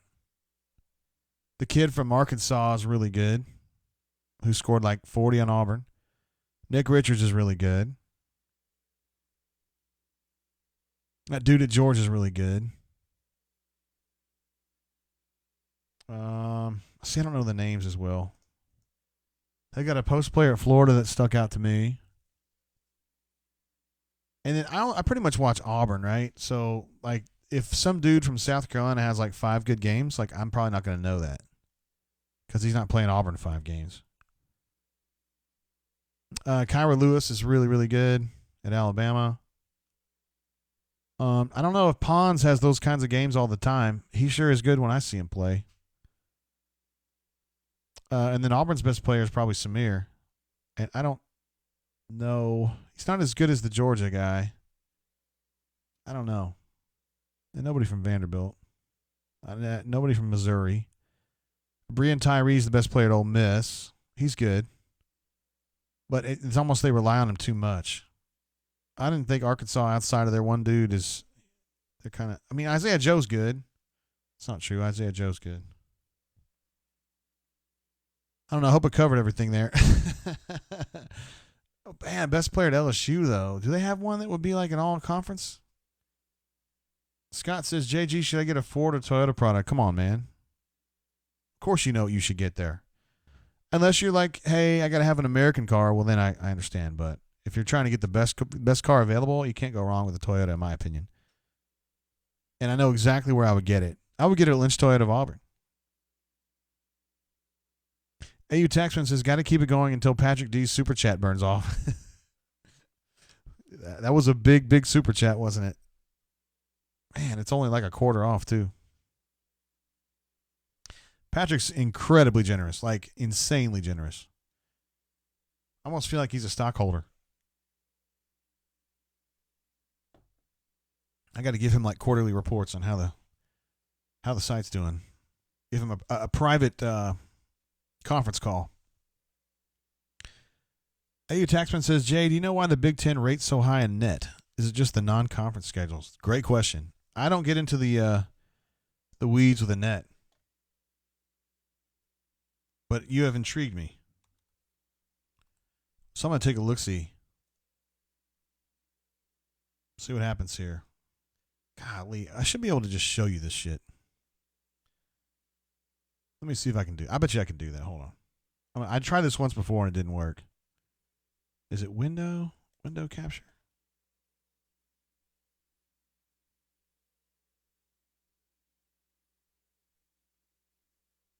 Hold on. I got to size it down a little bit here, fellers. All right, yeah, there we go.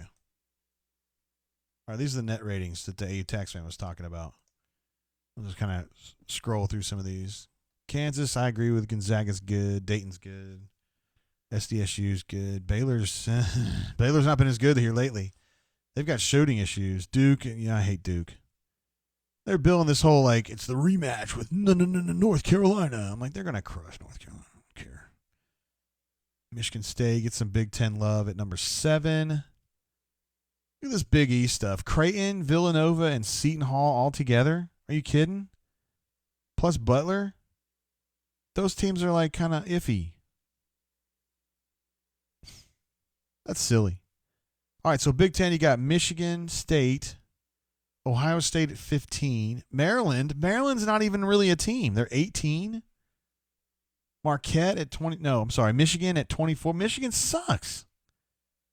They're at 24. Penn State at 30. They've been having a good year for them. Rutgers, 18 and 11. They're ranked 31. Purdue, 16 and 14. Illinois, 19 and 10. Iowa at 34. Illinois at 37. And there's Auburn at 35, 24 and 6. Yeah, you know what? I'm rustled now. What is that all about? That's terrible. Hey, Taxman, you're onto something there, bro. I demand to have answers. That's terrible. Are there any theories about that? Bill Miner says, don't pull a Brit Hume. I met that dude, man. I did. I met that dude in 1997 at UK. He was doing like a live spot. I don't think he was with Fox at the time, though. I think he was with a different network. He was very not fun to talk to. He's very serious man. Scott says Toyota it is. Prepare yourself, Lynch. Telling you, Paul Brockwell is the best general manager in the galaxy. We've confirmed this. We've gone out beyond Pluto. We consider Pluto a planet here at AuburnSports.com, so we have gone beyond that, and we still have not found anybody in his even close, really, to his rating. Hey, you Taxman says, I have no clue. He has no clue about why the Big Ten gets so much love in the net ratings. It is ridiculous. Like, Rutgers is up there. I mean, Purdue's not even good. They're barely 500. And they're ahead of Auburn? Makes no sense. AU Civil says Pearl hate. I don't know about that. I don't know if the computers hate BP. But you pointed out the Big East, too. Absolutely. This is ridiculous. Look at this stuff. Big East. Creighton. Creighton's pretty good. Villanova's been better lately. Seton Hall has fallen off. No way. They're not good. Butler's like average. Big East. Marquette. They're not even good. Come on, man. Providence. It took him 6 months to convince that kid to go to Providence. I'll tell you a story. I think I might have told you this, but back in the day, UConn had the biggest media contingent covering UConn basketball. This is probably 10, 15 years ago. They had like 30 people that covered UConn hoops. And they had a bet on the beat of who could get Jim Calhoun to flip his shit the first, right? Like, you couldn't, like, actively try to make him angry, but, like, with a question, the first person that could trip him up with a question, you know, would win whatever, esteem or whatever. And the dude, apparently, like, that used to drive them crazy that the dude, oh, no, I've forgotten his name. There was one really good, oh, it was Ryan Gomes. Was it Ryan Gomes? There was a dude at Providence back then who was really, really good. I think it was Ryan Gomes. Let's see. He played in the NBA for a minute. Yeah, it was Ryan Gomes. Played at Providence. And he's a dude that, like, wanted to go to UConn, and then they didn't offer him a scholarship or whatever, and he ends up going to Providence, and he kicked UConn's ass every time. I'm not saying he won, but he had great games against UConn because he was fired up. I see he's from Waterbury, Connecticut. We know somebody else from Waterbury, Connecticut. Mustafa Heron. Anyway, they kept banging him every time about Ryan Gomes, and he finally just lost his shit one day. He just went on this long rant about, yeah, man, we didn't offer him. We took Karan Butler instead, and he was a really good player, but we didn't get Ryan Gomes, right? You want to keep asking me about Ryan Gomes? It took Tim Walsh 2 years to convince him to go to Providence. Oh, my God. And, yeah, it was the guy from the New Haven paper that got him. I was like, bro, got him. I'm trying to figure out who Corny Mofo was talking about. Don't give me Dawkin. You talking about my hair right here? You're not talking about my hair, are you? Hope not. Raven says the galaxy is much larger than our solar system. The galaxy is like 200,000 light years wide.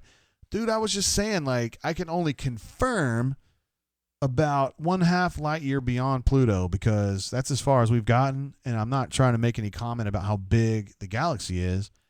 I'm just saying that I can say comfortably, as the publisher of AuburnSports.com, that Paul Brockwell is the best general manager inside of Pluto. We know that for a fact. Now, I'm probably not going to be in this position when our Explorer droid is able to get out past that, and we can confirm into the next galaxy that he's the best into that galaxy. That's probably going to be a little while. And maybe my successor will be able to break that news on a chat 45 years from now. But I'm hopeful. Call Me Biscuit says, Blanton's almost gone. Damn it, woman. I was just lecturing her the other day about that. It's like, sure would have been sweet if you'd taken like a cheap bourbon. And she was like, well, I wasn't going to mix it with my Coke. And I was like, that's cool. I know you wouldn't, but the other people did. She's like, I don't know if they did or they didn't. Which means they did. I wonder if y'all can even hear that. I wonder if I get that Jim Calhoun clip up here. Let's see if we can get it up here. Hey, where's my window capture? What? Did I lose it? No, here it is. Let's see if we get that Jim Calhoun thing on here.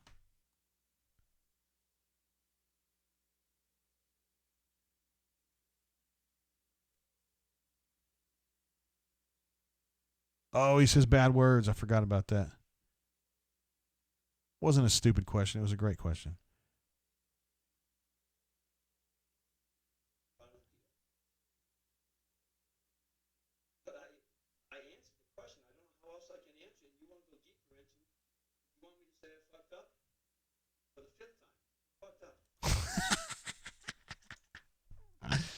Unfortunately, I'm unable to get the audio for you guys on that. I'll figure that out later. But he says, for the 5th time, you want me to say I effed up? All right, I effed up. I didn't get Ryan Gomes. It's like, yeah. I love that stuff. AU Texman says, Jay, can you see who disliked the brain drain? Who would do that? What kind of an animal would do that? No, I don't know who does that. I don't really care. If there's haters out there, man, just let them hate. What can you do? I'm providing a free service. And for like the first hour and 25 minutes, we talked about Auburn basketball almost exclusively. We're kind of like in the rabbit hole portion of the show now. And then people are probably like, golly, man, this show's so weird. Like, well, I mean, we did talk about the game like forever. You know, not like we ignored it or anything. Oh, I'm not rustled. I'm totally not rustled, bro. I was just saying we're trying to confirm. I would love to be able to get a little bit out, a little beyond Pluto to figure out what's up. But we're just not quite there yet. And honestly, I mean, we were just going on the super chats we had in January to get that thing launched. So whatever we're doing from that point forward, you know, we'll figure it out. I did have a call in to the guy that runs Tesla, Elon Musk. And hopefully we can get a partnership going there. You might see some stuff on the next Brain Drain promoting one of his projects. So if you see that, let's just keep an eye out for that, all right? Jackson says, talk about Stretch and Turbo. Stretch is he's tall. He's very coordinated, much more so than I thought he would be. He is more skilled than I thought he would be. Defensively, he's a good player. Offensively, not a good player right now. Needs some time to develop that part of his game. I think you can play him right now 2 or 3 shifts a game and you wouldn't be embarrassed because he's never going to be a huge problem on the defensive end. And really, if a guy can handle it on the defensive end, you can afford to play him. He's not going to help you a lot on the other end, but Auburn's got dudes. And Auburn was playing, had a young lineup in there at one point. They had Flanny in there. They had Stretch in there. They had Okoro in there. And they were matching them with Ant and Samir. And, Doc Dumpster mentioned on the show, he thinks Ant's been in a funk, and he's right. Ant's been bad this year. Right? He had a few good games there early in the year, and I thought, okay, we're going to see him kind of coming back to what he was before, but I don't know. It's like he's just become a one-trick pony, and there used to be more to his game. Corny says, I tell you, talking about breaking it down in the shortest possible time. Stretch would be tall and Turbo would be fast. There we go.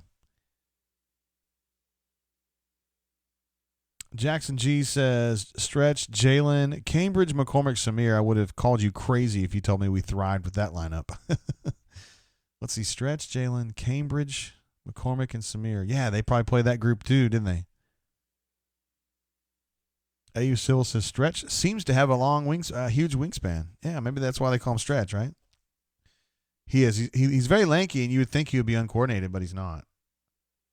I knew that right away when we saw him in preseason practice. I was like, damn, that dude knows what he's doing, you know? Charter notes from earlier when I had a Calhoun going. We're watching a guy on YouTube watching a guy on YouTube. Chris S. says, when you get hurt like he did, talking about Ant McLemore, there's a mental hurdle, and we don't know how long that lasts. Yeah, well, with Ant, it takes at least 2 years, right? Honestly, I think Ant at this point, man, I mean, it's not that he's like slacking. He's not, but he's just got other things in mind. I don't think his future is really going to be in basketball, which is fine because he's got a lot of other things he can do, and he's got a son, and, he's probably just mentally kind of thinking about the future and not in basketball terms. Corny says, there are so many bad horns, but I am the worst corn. You've got that on lock. You've absolutely got that on lock. For those of you who have watched the Netflix show Love is Blind, I was able to finish. I've not gotten to the reunion yet, but I was able to finish the proper Love is Blind season, and I was shocked by some of the things that happened at the end. I'm not going to give away spoilers, but at the end, they're either going to get married or they don't. And the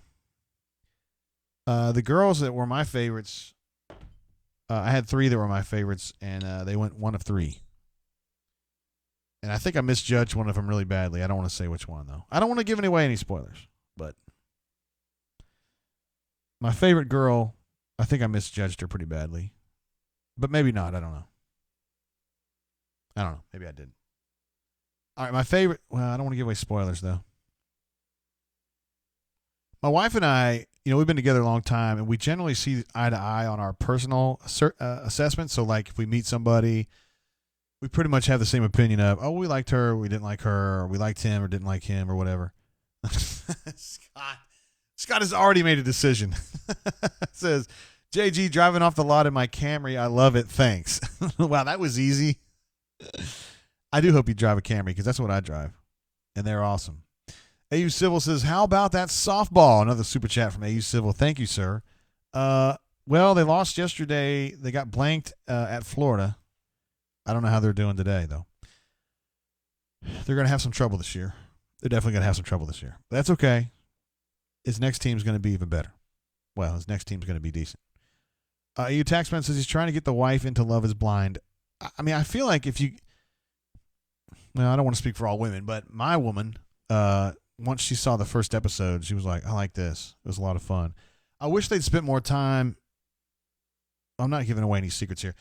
In the very beginning of the show, they have these things called pods, right? So a guy on one side and a girl on the other, and they can talk in like these little rooms, but you can't see the other person. You can hear them, and it's like a really small living room is what you're sitting in, and they're sitting in this really small living room, and there's a barrier between the two of you, and you can talk, but you can't see them. That's the concept. And so you basically do a rotation where you meet with all these girls that you can't see one by one, and over time, you figure out which girls you like, and they figure out which guys you like, and then they start matching them. And, some people kind of disappear, and then other people get hooked up or whatever. I wish they had spent more time on the pods, because looking back on it now, I thought the pods part was the best part. Because it got I thought it dragged on a little bit later, but there was some really cool stuff that went on in the pods. Jackson G says, are we peaking? Is there another time this year you would have rather gone into the tournament? I don't know as though peaking is the right word.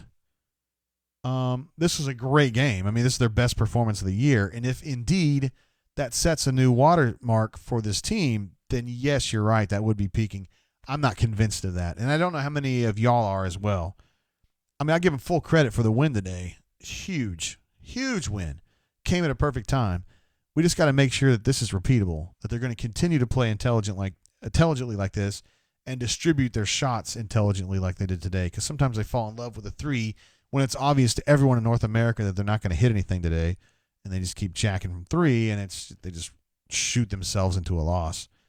Today, well, they were fairly hot from three anyway, but I thought they were being smart about it, and I hope that they can continue to do that. Excuse me.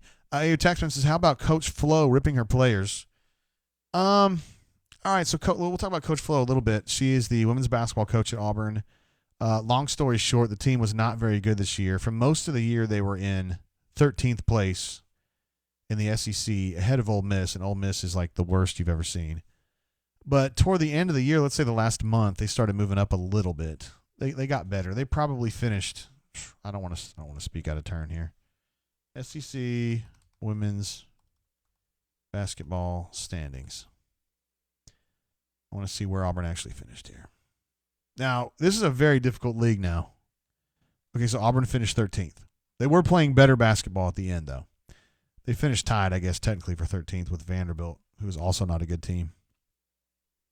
They were 1 game behind Missouri, 2 games behind Florida, 3 games behind Georgia. Auburn finishes this season 11-18 overall, 4-12 in the league. Went 7-6 at home. So they're not good. They're not a good team. And Coach Flo, as far as I know, is in no danger of getting fired or anything like that, because I just don't think that she's got 3 years remaining on her contract. I don't know what her buyout is. It's north of $500,000. I don't know why you would spend money to fire a women's basketball coach like that. I mean, that's serious money. That's $500,000. You can do a lot with $500,000. The problem with Flo, she's an old school coach. She's a screamer. She's a strict one. I happen to like that personally. And if my daughter was a basketball player, I would want her to play for a strict coach. So I like her and I like the way she does things. But I don't think it necessarily translates well with players who are kind of like, they're young and they're new school for the most part. But I'll say this. They only had one senior on the team this year, and they're going to be better. So that's pretty much all I have to say about Flo. I don't watch him as much as Justin Lee does. If you guys follow him on Twitter at the OA News, he considers himself the number one authority on women's basketball. And honestly, I'm willing to defer to him on that. Let's see. How good is that Tennessee point guard going to be? I hate him already. Is this the Uruguayan? Are you talking about the Uruguayan? Austin White says he's headed to Voodoo Winco right now. Man, I'm jealous, bro. Voodoo is so good. You're going to be treating you and possibly whoever you're going with to a great meal. I love eating there. I ate there twice last weekend. And we'll be there again on Tuesday, I reckon. That'll be good. Brad B says, love the play when D'Angelo gave up the open three to Samir, who drained it. That's the kind of unselfish play that wins in March. Absolutely. D'Angelo, we haven't talked much about him today. Didn't have a great game necessarily from a statistical perspective, but he wasn't screwing up like he does. You know, he tends to play weird and do weird things, and I didn't think he did weird things today. At all. Let's take hold on, we got to take a look at some of these. Come here, buddy. D'Angelo, 6 points, 2 of 5 shooting, finishes with 3 assists, 3 dimes. Y'all ever watch the Pelicans play? Their TV guy always goes, dime. He's in love with the word dimes. He'll say, like, Drew had 3 dimes. And he's got, like, that really low voice. It's just smooth and lovely. Kind of like Arlo White, if you guys ever watch soccer. I'm not going to bring up soccer anymore. Jackson G says, yes, they're Uruguayan. He has some super sneaky moves. Only half a year in, also plays very European with the way he sells fouls. Yeah, well, I'm basically half Uruguayan, so I love that kid. Absolutely. You're talking about Santiago Vescovi. Yeah. And some dude got kicked out of the arena last time because they told him to go back to Uruguay, right? Which I bet you was a joke because it's such a silly thing to say, like go back to Uruguay, but whatever. They want to get serious about it.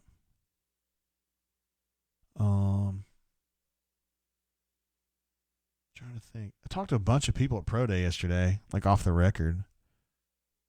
I talked to Alan a bunch. Talked to Gustav. Talked to Kevin Steele a little bit. Talked to Rich McGlynn a little bit. What else did we see there? Talked to a couple scouts that have been at these Auburn Pro Days for 20 years. You see the same guys every year. I didn't see any head coaches yesterday, though, which is unusual. I usually see 1 or 2. I thought, man, J.J. Wilson to me, he was the one that stood out the most yesterday. He had like a 36 or 37-inch vertical, didn't he? I mean, Noah had the best one, but J.J. was pretty close. I was like, damn. He's an athlete. He's definitely an athlete. We never really saw much of him this year, right? He ran like a few routes and caught a few balls, and that's pretty much all you saw of J.J. Wilson. That guy might end up making some money. I don't know.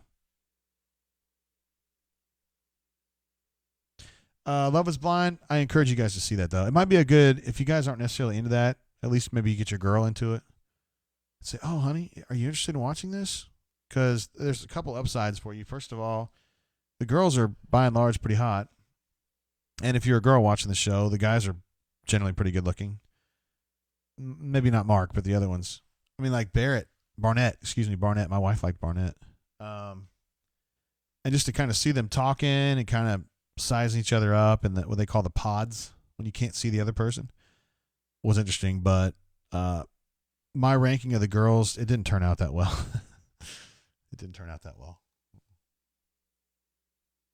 It turns out, this is not a spoiler though, but it turns out that the Nick Lachey and his wife Vanessa, who run the show, they're the hosts and it's their show.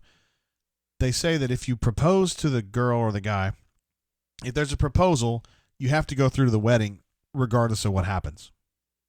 So let's say you do a proposal and then 2 weeks into it, you're like, I like this guy, but I don't want to marry him. We don't really have that kind of chemistry. You still got to finish it out and go to the altar, at which point you don't get married.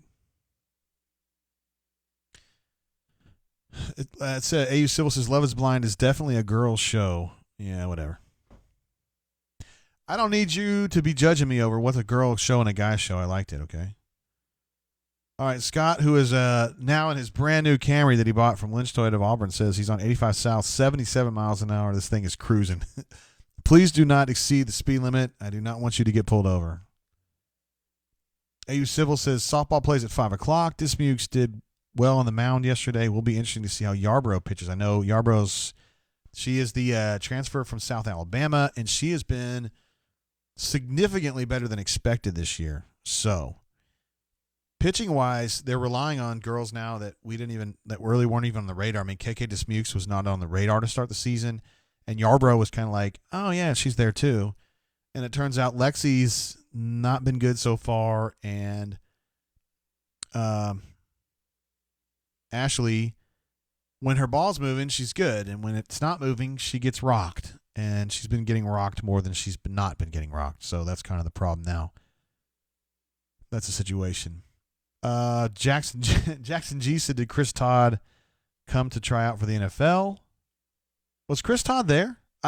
Usually when I see him, I talk to him. And I didn't see him yesterday. So I missed him. Which makes me sad because I love Chris Todd. He's one of the really, really good guys. He sits courtside like a pretty good amount for men's basketball. But I don't really think of Love is Blind necessarily as a girl show. I don't think so. I was really enjoying sizing up the girls on that show, actually. And my favorite girl was this girl named LC. I'm not spoiling anything here. No, maybe I am. Anyway, LC was my favorite girl. I thought she was a superstar. And I don't know, maybe I'm alone in that. It happens sometimes. But it might be a good way for you to kind of find a show that your gal might like that you wouldn't hate. It's not really a problem for me because I like Real Housewives. I think it's funny. Part of the reason it's funny for me is because my wife gets so into it and she gets so fired up about these people getting in fights and stuff. And she's like, ooh, ooh, ooh, ooh. And I was like, oh, I like this. All right, guys, we'll probably wrap it up. We're down the rabbit hole. We're so far down the rabbit hole. To wrap up, Auburn had a big win. If you got one thing to do in Louisville, whiskey-wise, you go to Old Forester and you eat at Jack Fry's. And AU Taxman wants to know about who held Todd's cat when it was his turn to try out. I've asked Chris Todd about that. So it turns out he was correctly identified. Okay, he's in bunker lore because he's a cat man. And the bunker correctly saw him messing around with a cat one time at the apartment complex. But when I confronted Chris Todd with this, and I felt like Joey Greco from Cheaters on this, we found footage of you at the domicile with a feline. You know what I mean? It was one of those deals. And he was like, look, man, I was keeping that cat for a friend, and I'm not really a cat guy, but I did want to take good care of the cat. So it turns out he's not actually a cat guy. But, yeah. Amanda, we got somebody who did watch the show. Amanda says the guy LC liked is a dud. Yeah, without any spoilers, yes, you're right. And I don't want to give away any spoilers. I mean, it's like the first show, though. It's not really a spoiler. But, yeah, LC had a really – I don't want to get into spoilers. I thought LC was the best girl on the show, the whole show. Yeah. And then I thought Kelly was good. And I personally thought – I was saying earlier that my wife and I are almost always on the same page about people. We were on the totally different page when it came to Gigi because I thought Gigi was awesome and adorable. And my wife thought she was like a succubus. And – I'm not sure either one of us was proven right.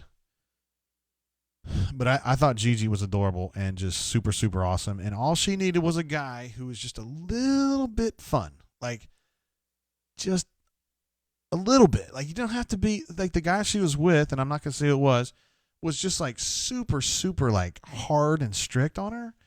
I didn't think it worked for her. That's all. That was the only problem, I thought. I thought she'd be fine if she was with, like, a regular dude who could just kind of absorb some of her anxiety, it'd be fine. Totally fine. No, better than fine. She'd be great. Anyway. Andrew B. Here we go. Andrew B says he's on 95, and he just got passed by a new Camry going at least $120. All right, slow down, Scott. You've got to slow down in those Camrys. I know that it feels really, really smooth and soft at 120 miles an hour, but please don't exceed the speed limit. It's dangerous.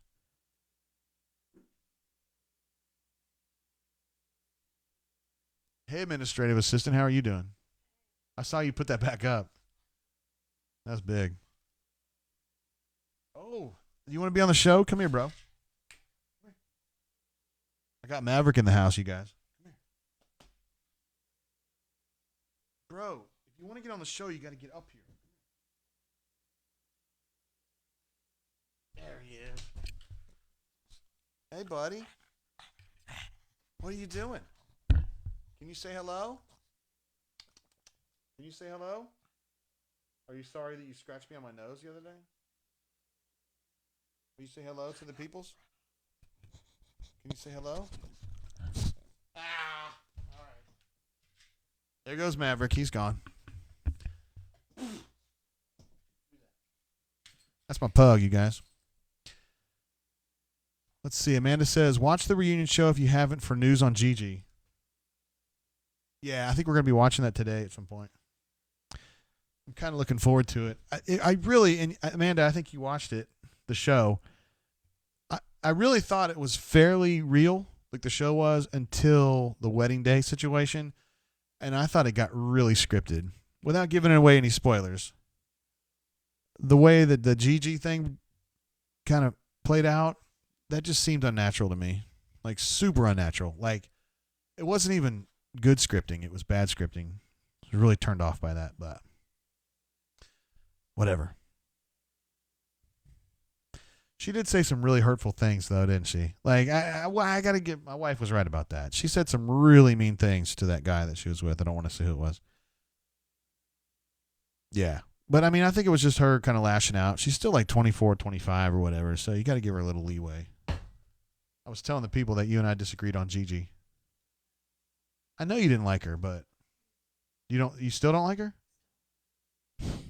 I thought by now you would have figured out you were wrong.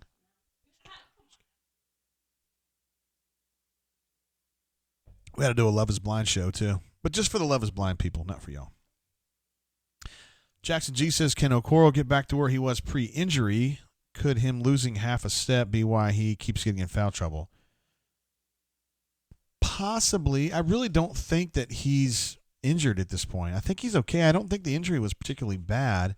It may be that he's just being reticent to avoid having this happen again because it happened to him in high school and stuff. But, you know, he was having some issues. I don't want to call it issues. He wasn't dominating games before in general. He was kind of having a harder time imposing himself on the game. And he's still kind of having that problem.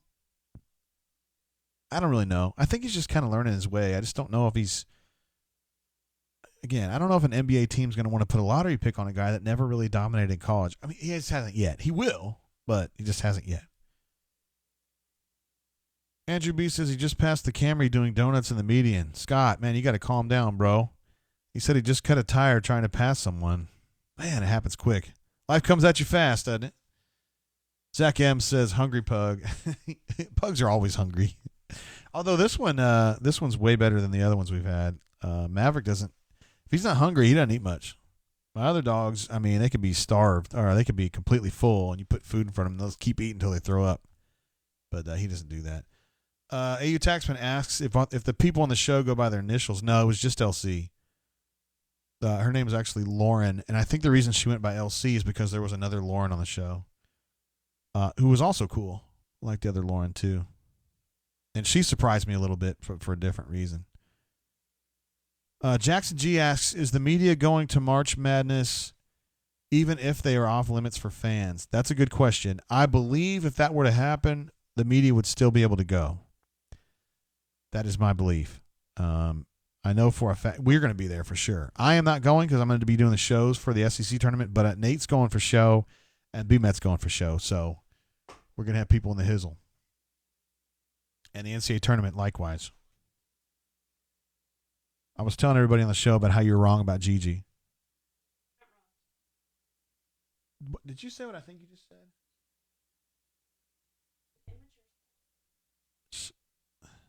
Amanda, I hope you have my back on this. But administrative assistant says she's an immature. Did you say immature? Immature skank. That is really, really harsh. Totally unnecessary, in my opinion. What she told him. I know about the best sex thing. That was a low blow. That was a low blow. But I mean, we've been together since like 1980 or something like that. Isn't that about right? No, I'm just kidding. 1992, right? You probably said a mean thing or two to me, right? I probably said a mean thing or two. Like, well, yeah, 3 weeks. But what if what if the 3-week window happened? You know, if you said the bad thing right in that 3-week window. I mean,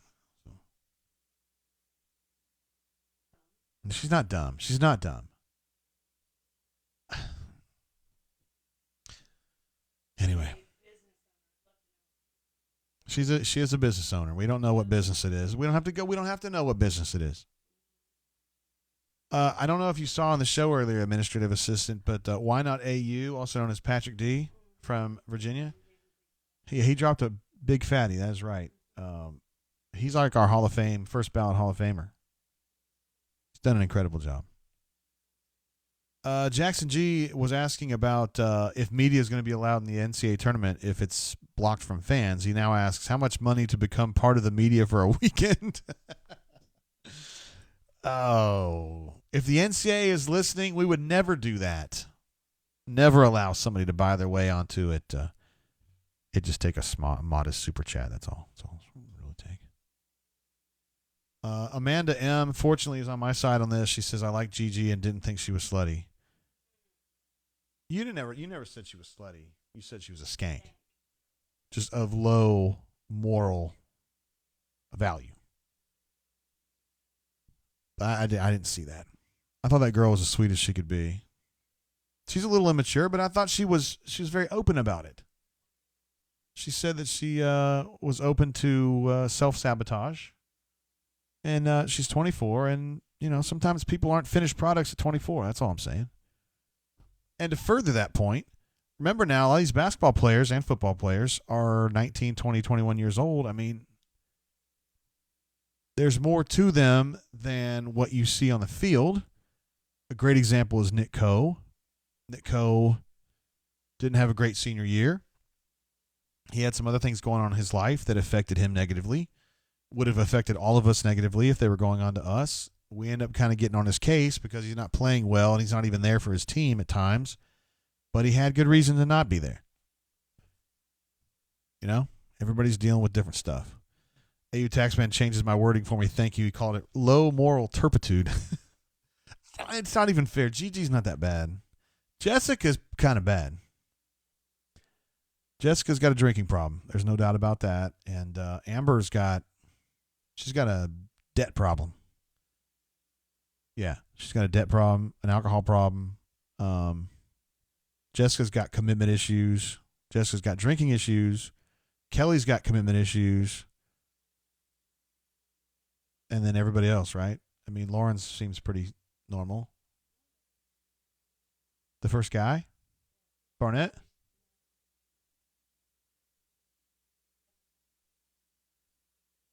He got in a fight? Oh, yeah, the black guy who's by Chandler or something like that. Oh man, yeah, that guy in Mexico that bottomed out on his girl and said that her weave's been slipping since the first day or whatever. I was like, oh my god, dude, you talking about nuking it? That's how you nuke a relationship right there. Tell your girl that her weave's been slipping since the first day you met her. Wow. That guy was an embarrassment to men everywhere. If you don't like your girl, that's cool, man, but you don't do that. You don't just bottom out like that. Yeah, I don't know. I'm giving away too many spoilers here if you guys are going to watch it. Zach M says, I can't recall what happened with Nick Coe. He just kind of didn't play a lot this year, and then there was a period of time where he wasn't with the team. A fairly short period of time, but a period of time nonetheless during the season. And he just had some things going on in his personal life that required immediate attention. And they're just weird things that if they happened to me or you, we would just ask for a couple of days off from work and go handle it and maybe come back pretty quick. And that's what he did. And when I do it and when you do it, it's no big deal. When he does it, it's like he's got a problem. Like, I just thought we were all, me included, a little too harsh on Nick Coe. That's all I'm saying on that. Let's see. Amanda M. agrees with you on some points, though, Courtney. She says Amber was a loser. Agreed.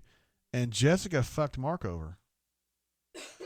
Now, on the second point there, Amanda, I'm not sure how I feel about you. Now, is Jessica a soulless succubus? Yes, probably. But Mark literally ran through at least 25 stop signs. Like, he's the most oblivious dude ever. Yeah, I think it was a situation where I'm not saying he's ugly. How could I call anybody ugly?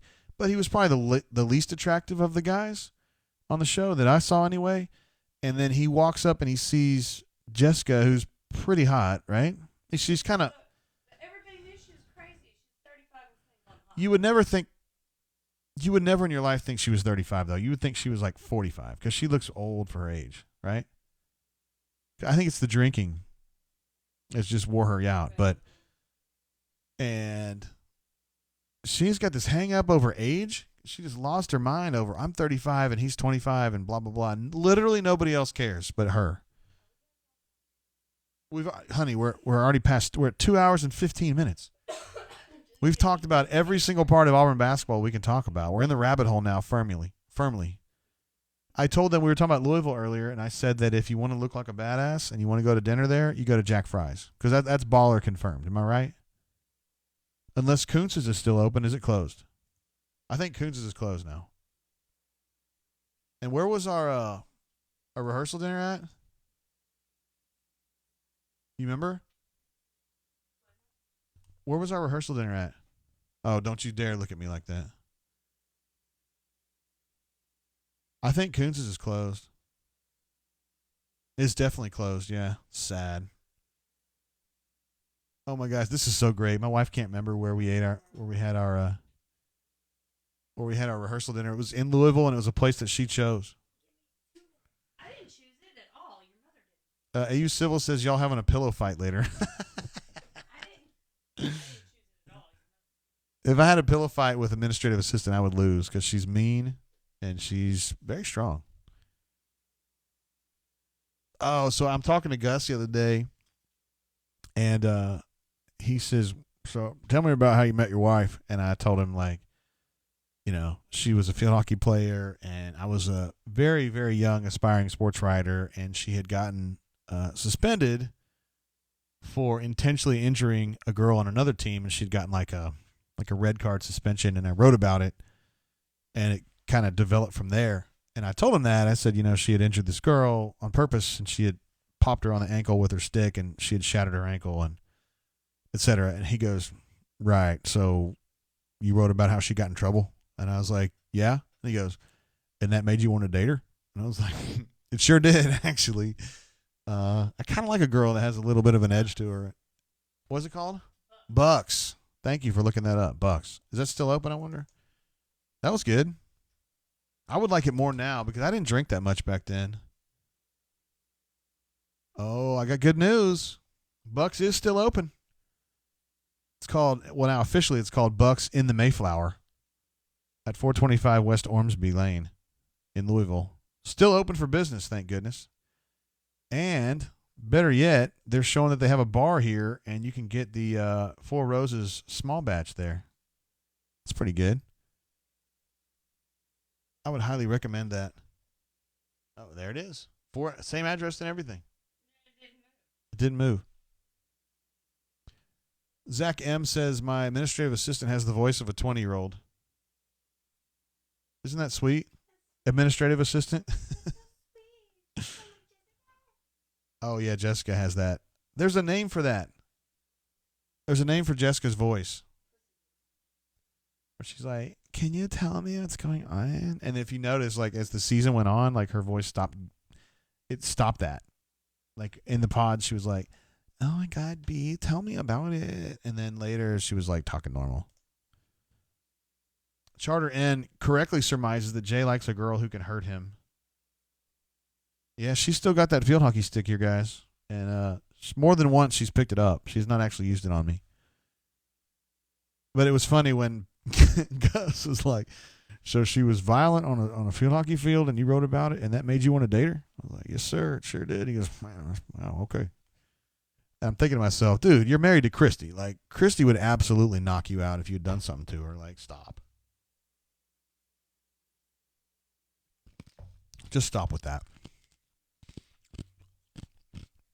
I mean, heck, seriously, man, one of my favorite things about Gus is that he's married to Christy. I think Christy's the greatest. I'm not going to do it. Call me Biscuit. I'm not going to do it again. I'm not going to do it. Every time I start talking about Christy, Call Me Biscuit, it's like, here we go again. I'm just saying. She gets disparaged a lot for being crazy, and she's not crazy. She's just awesome. Sorry, some people can't handle that. All right. We got anything else we want to talk about? We're going to watch that Love is Blind reunion later. I'm kind of looking forward to some tears. I know for a fact that Amber and Jessica are going to talk about some of the weird stuff that Jessica did, and I really want to hear these answers. Because Jessica has no defense. Absolutely pathetic. And she did it like 4 times. If you do it once, it's bad, but you can just kind of back out of that. But Phil Pease showed up. He says, if we win, we drink. We won, we drink. Hey, bro, I've just about finished off this Blanton's that my wife almost finished. I'll tell you what, we're just going to go ahead and kill it. This is the one that you and your girlfriends poured Coke into. With Coke? Why would we put bourbon and Coke? Blanton's and Coke. Every last drop, guys. We don't waste anything around here.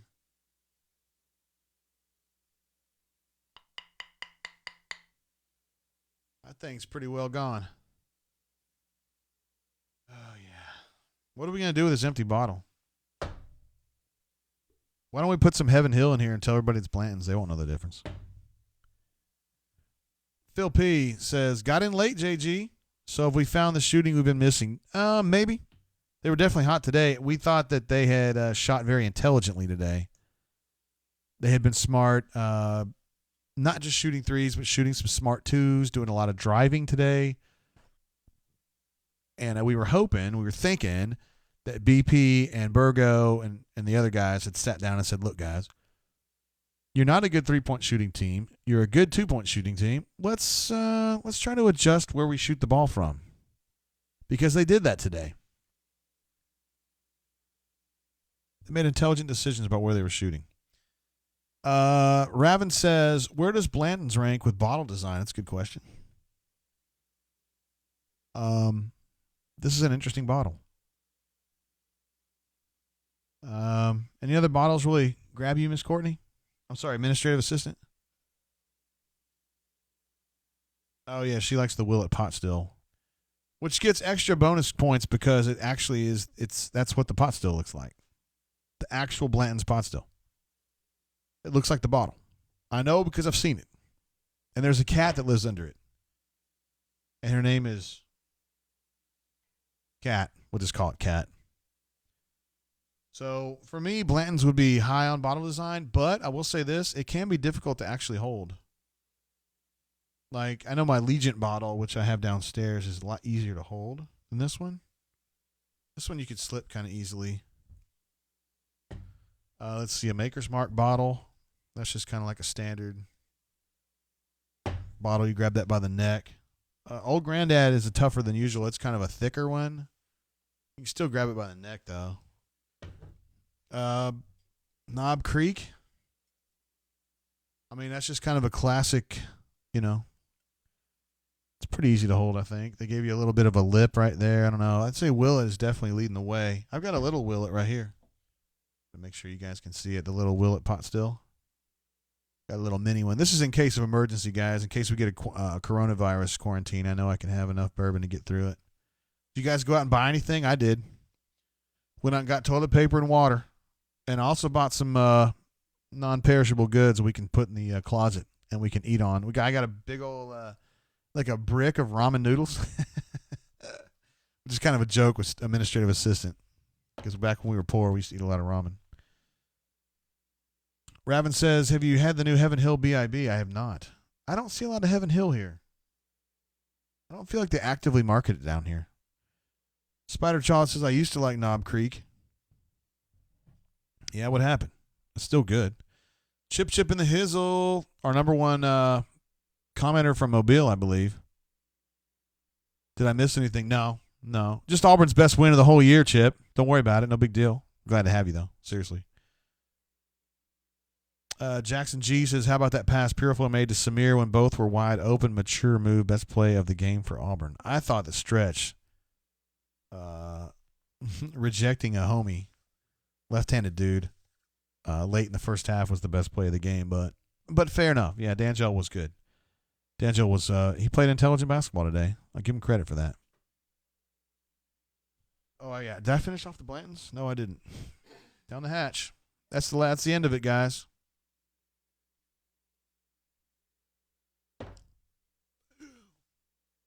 We still got another bottle, though. We got a full one.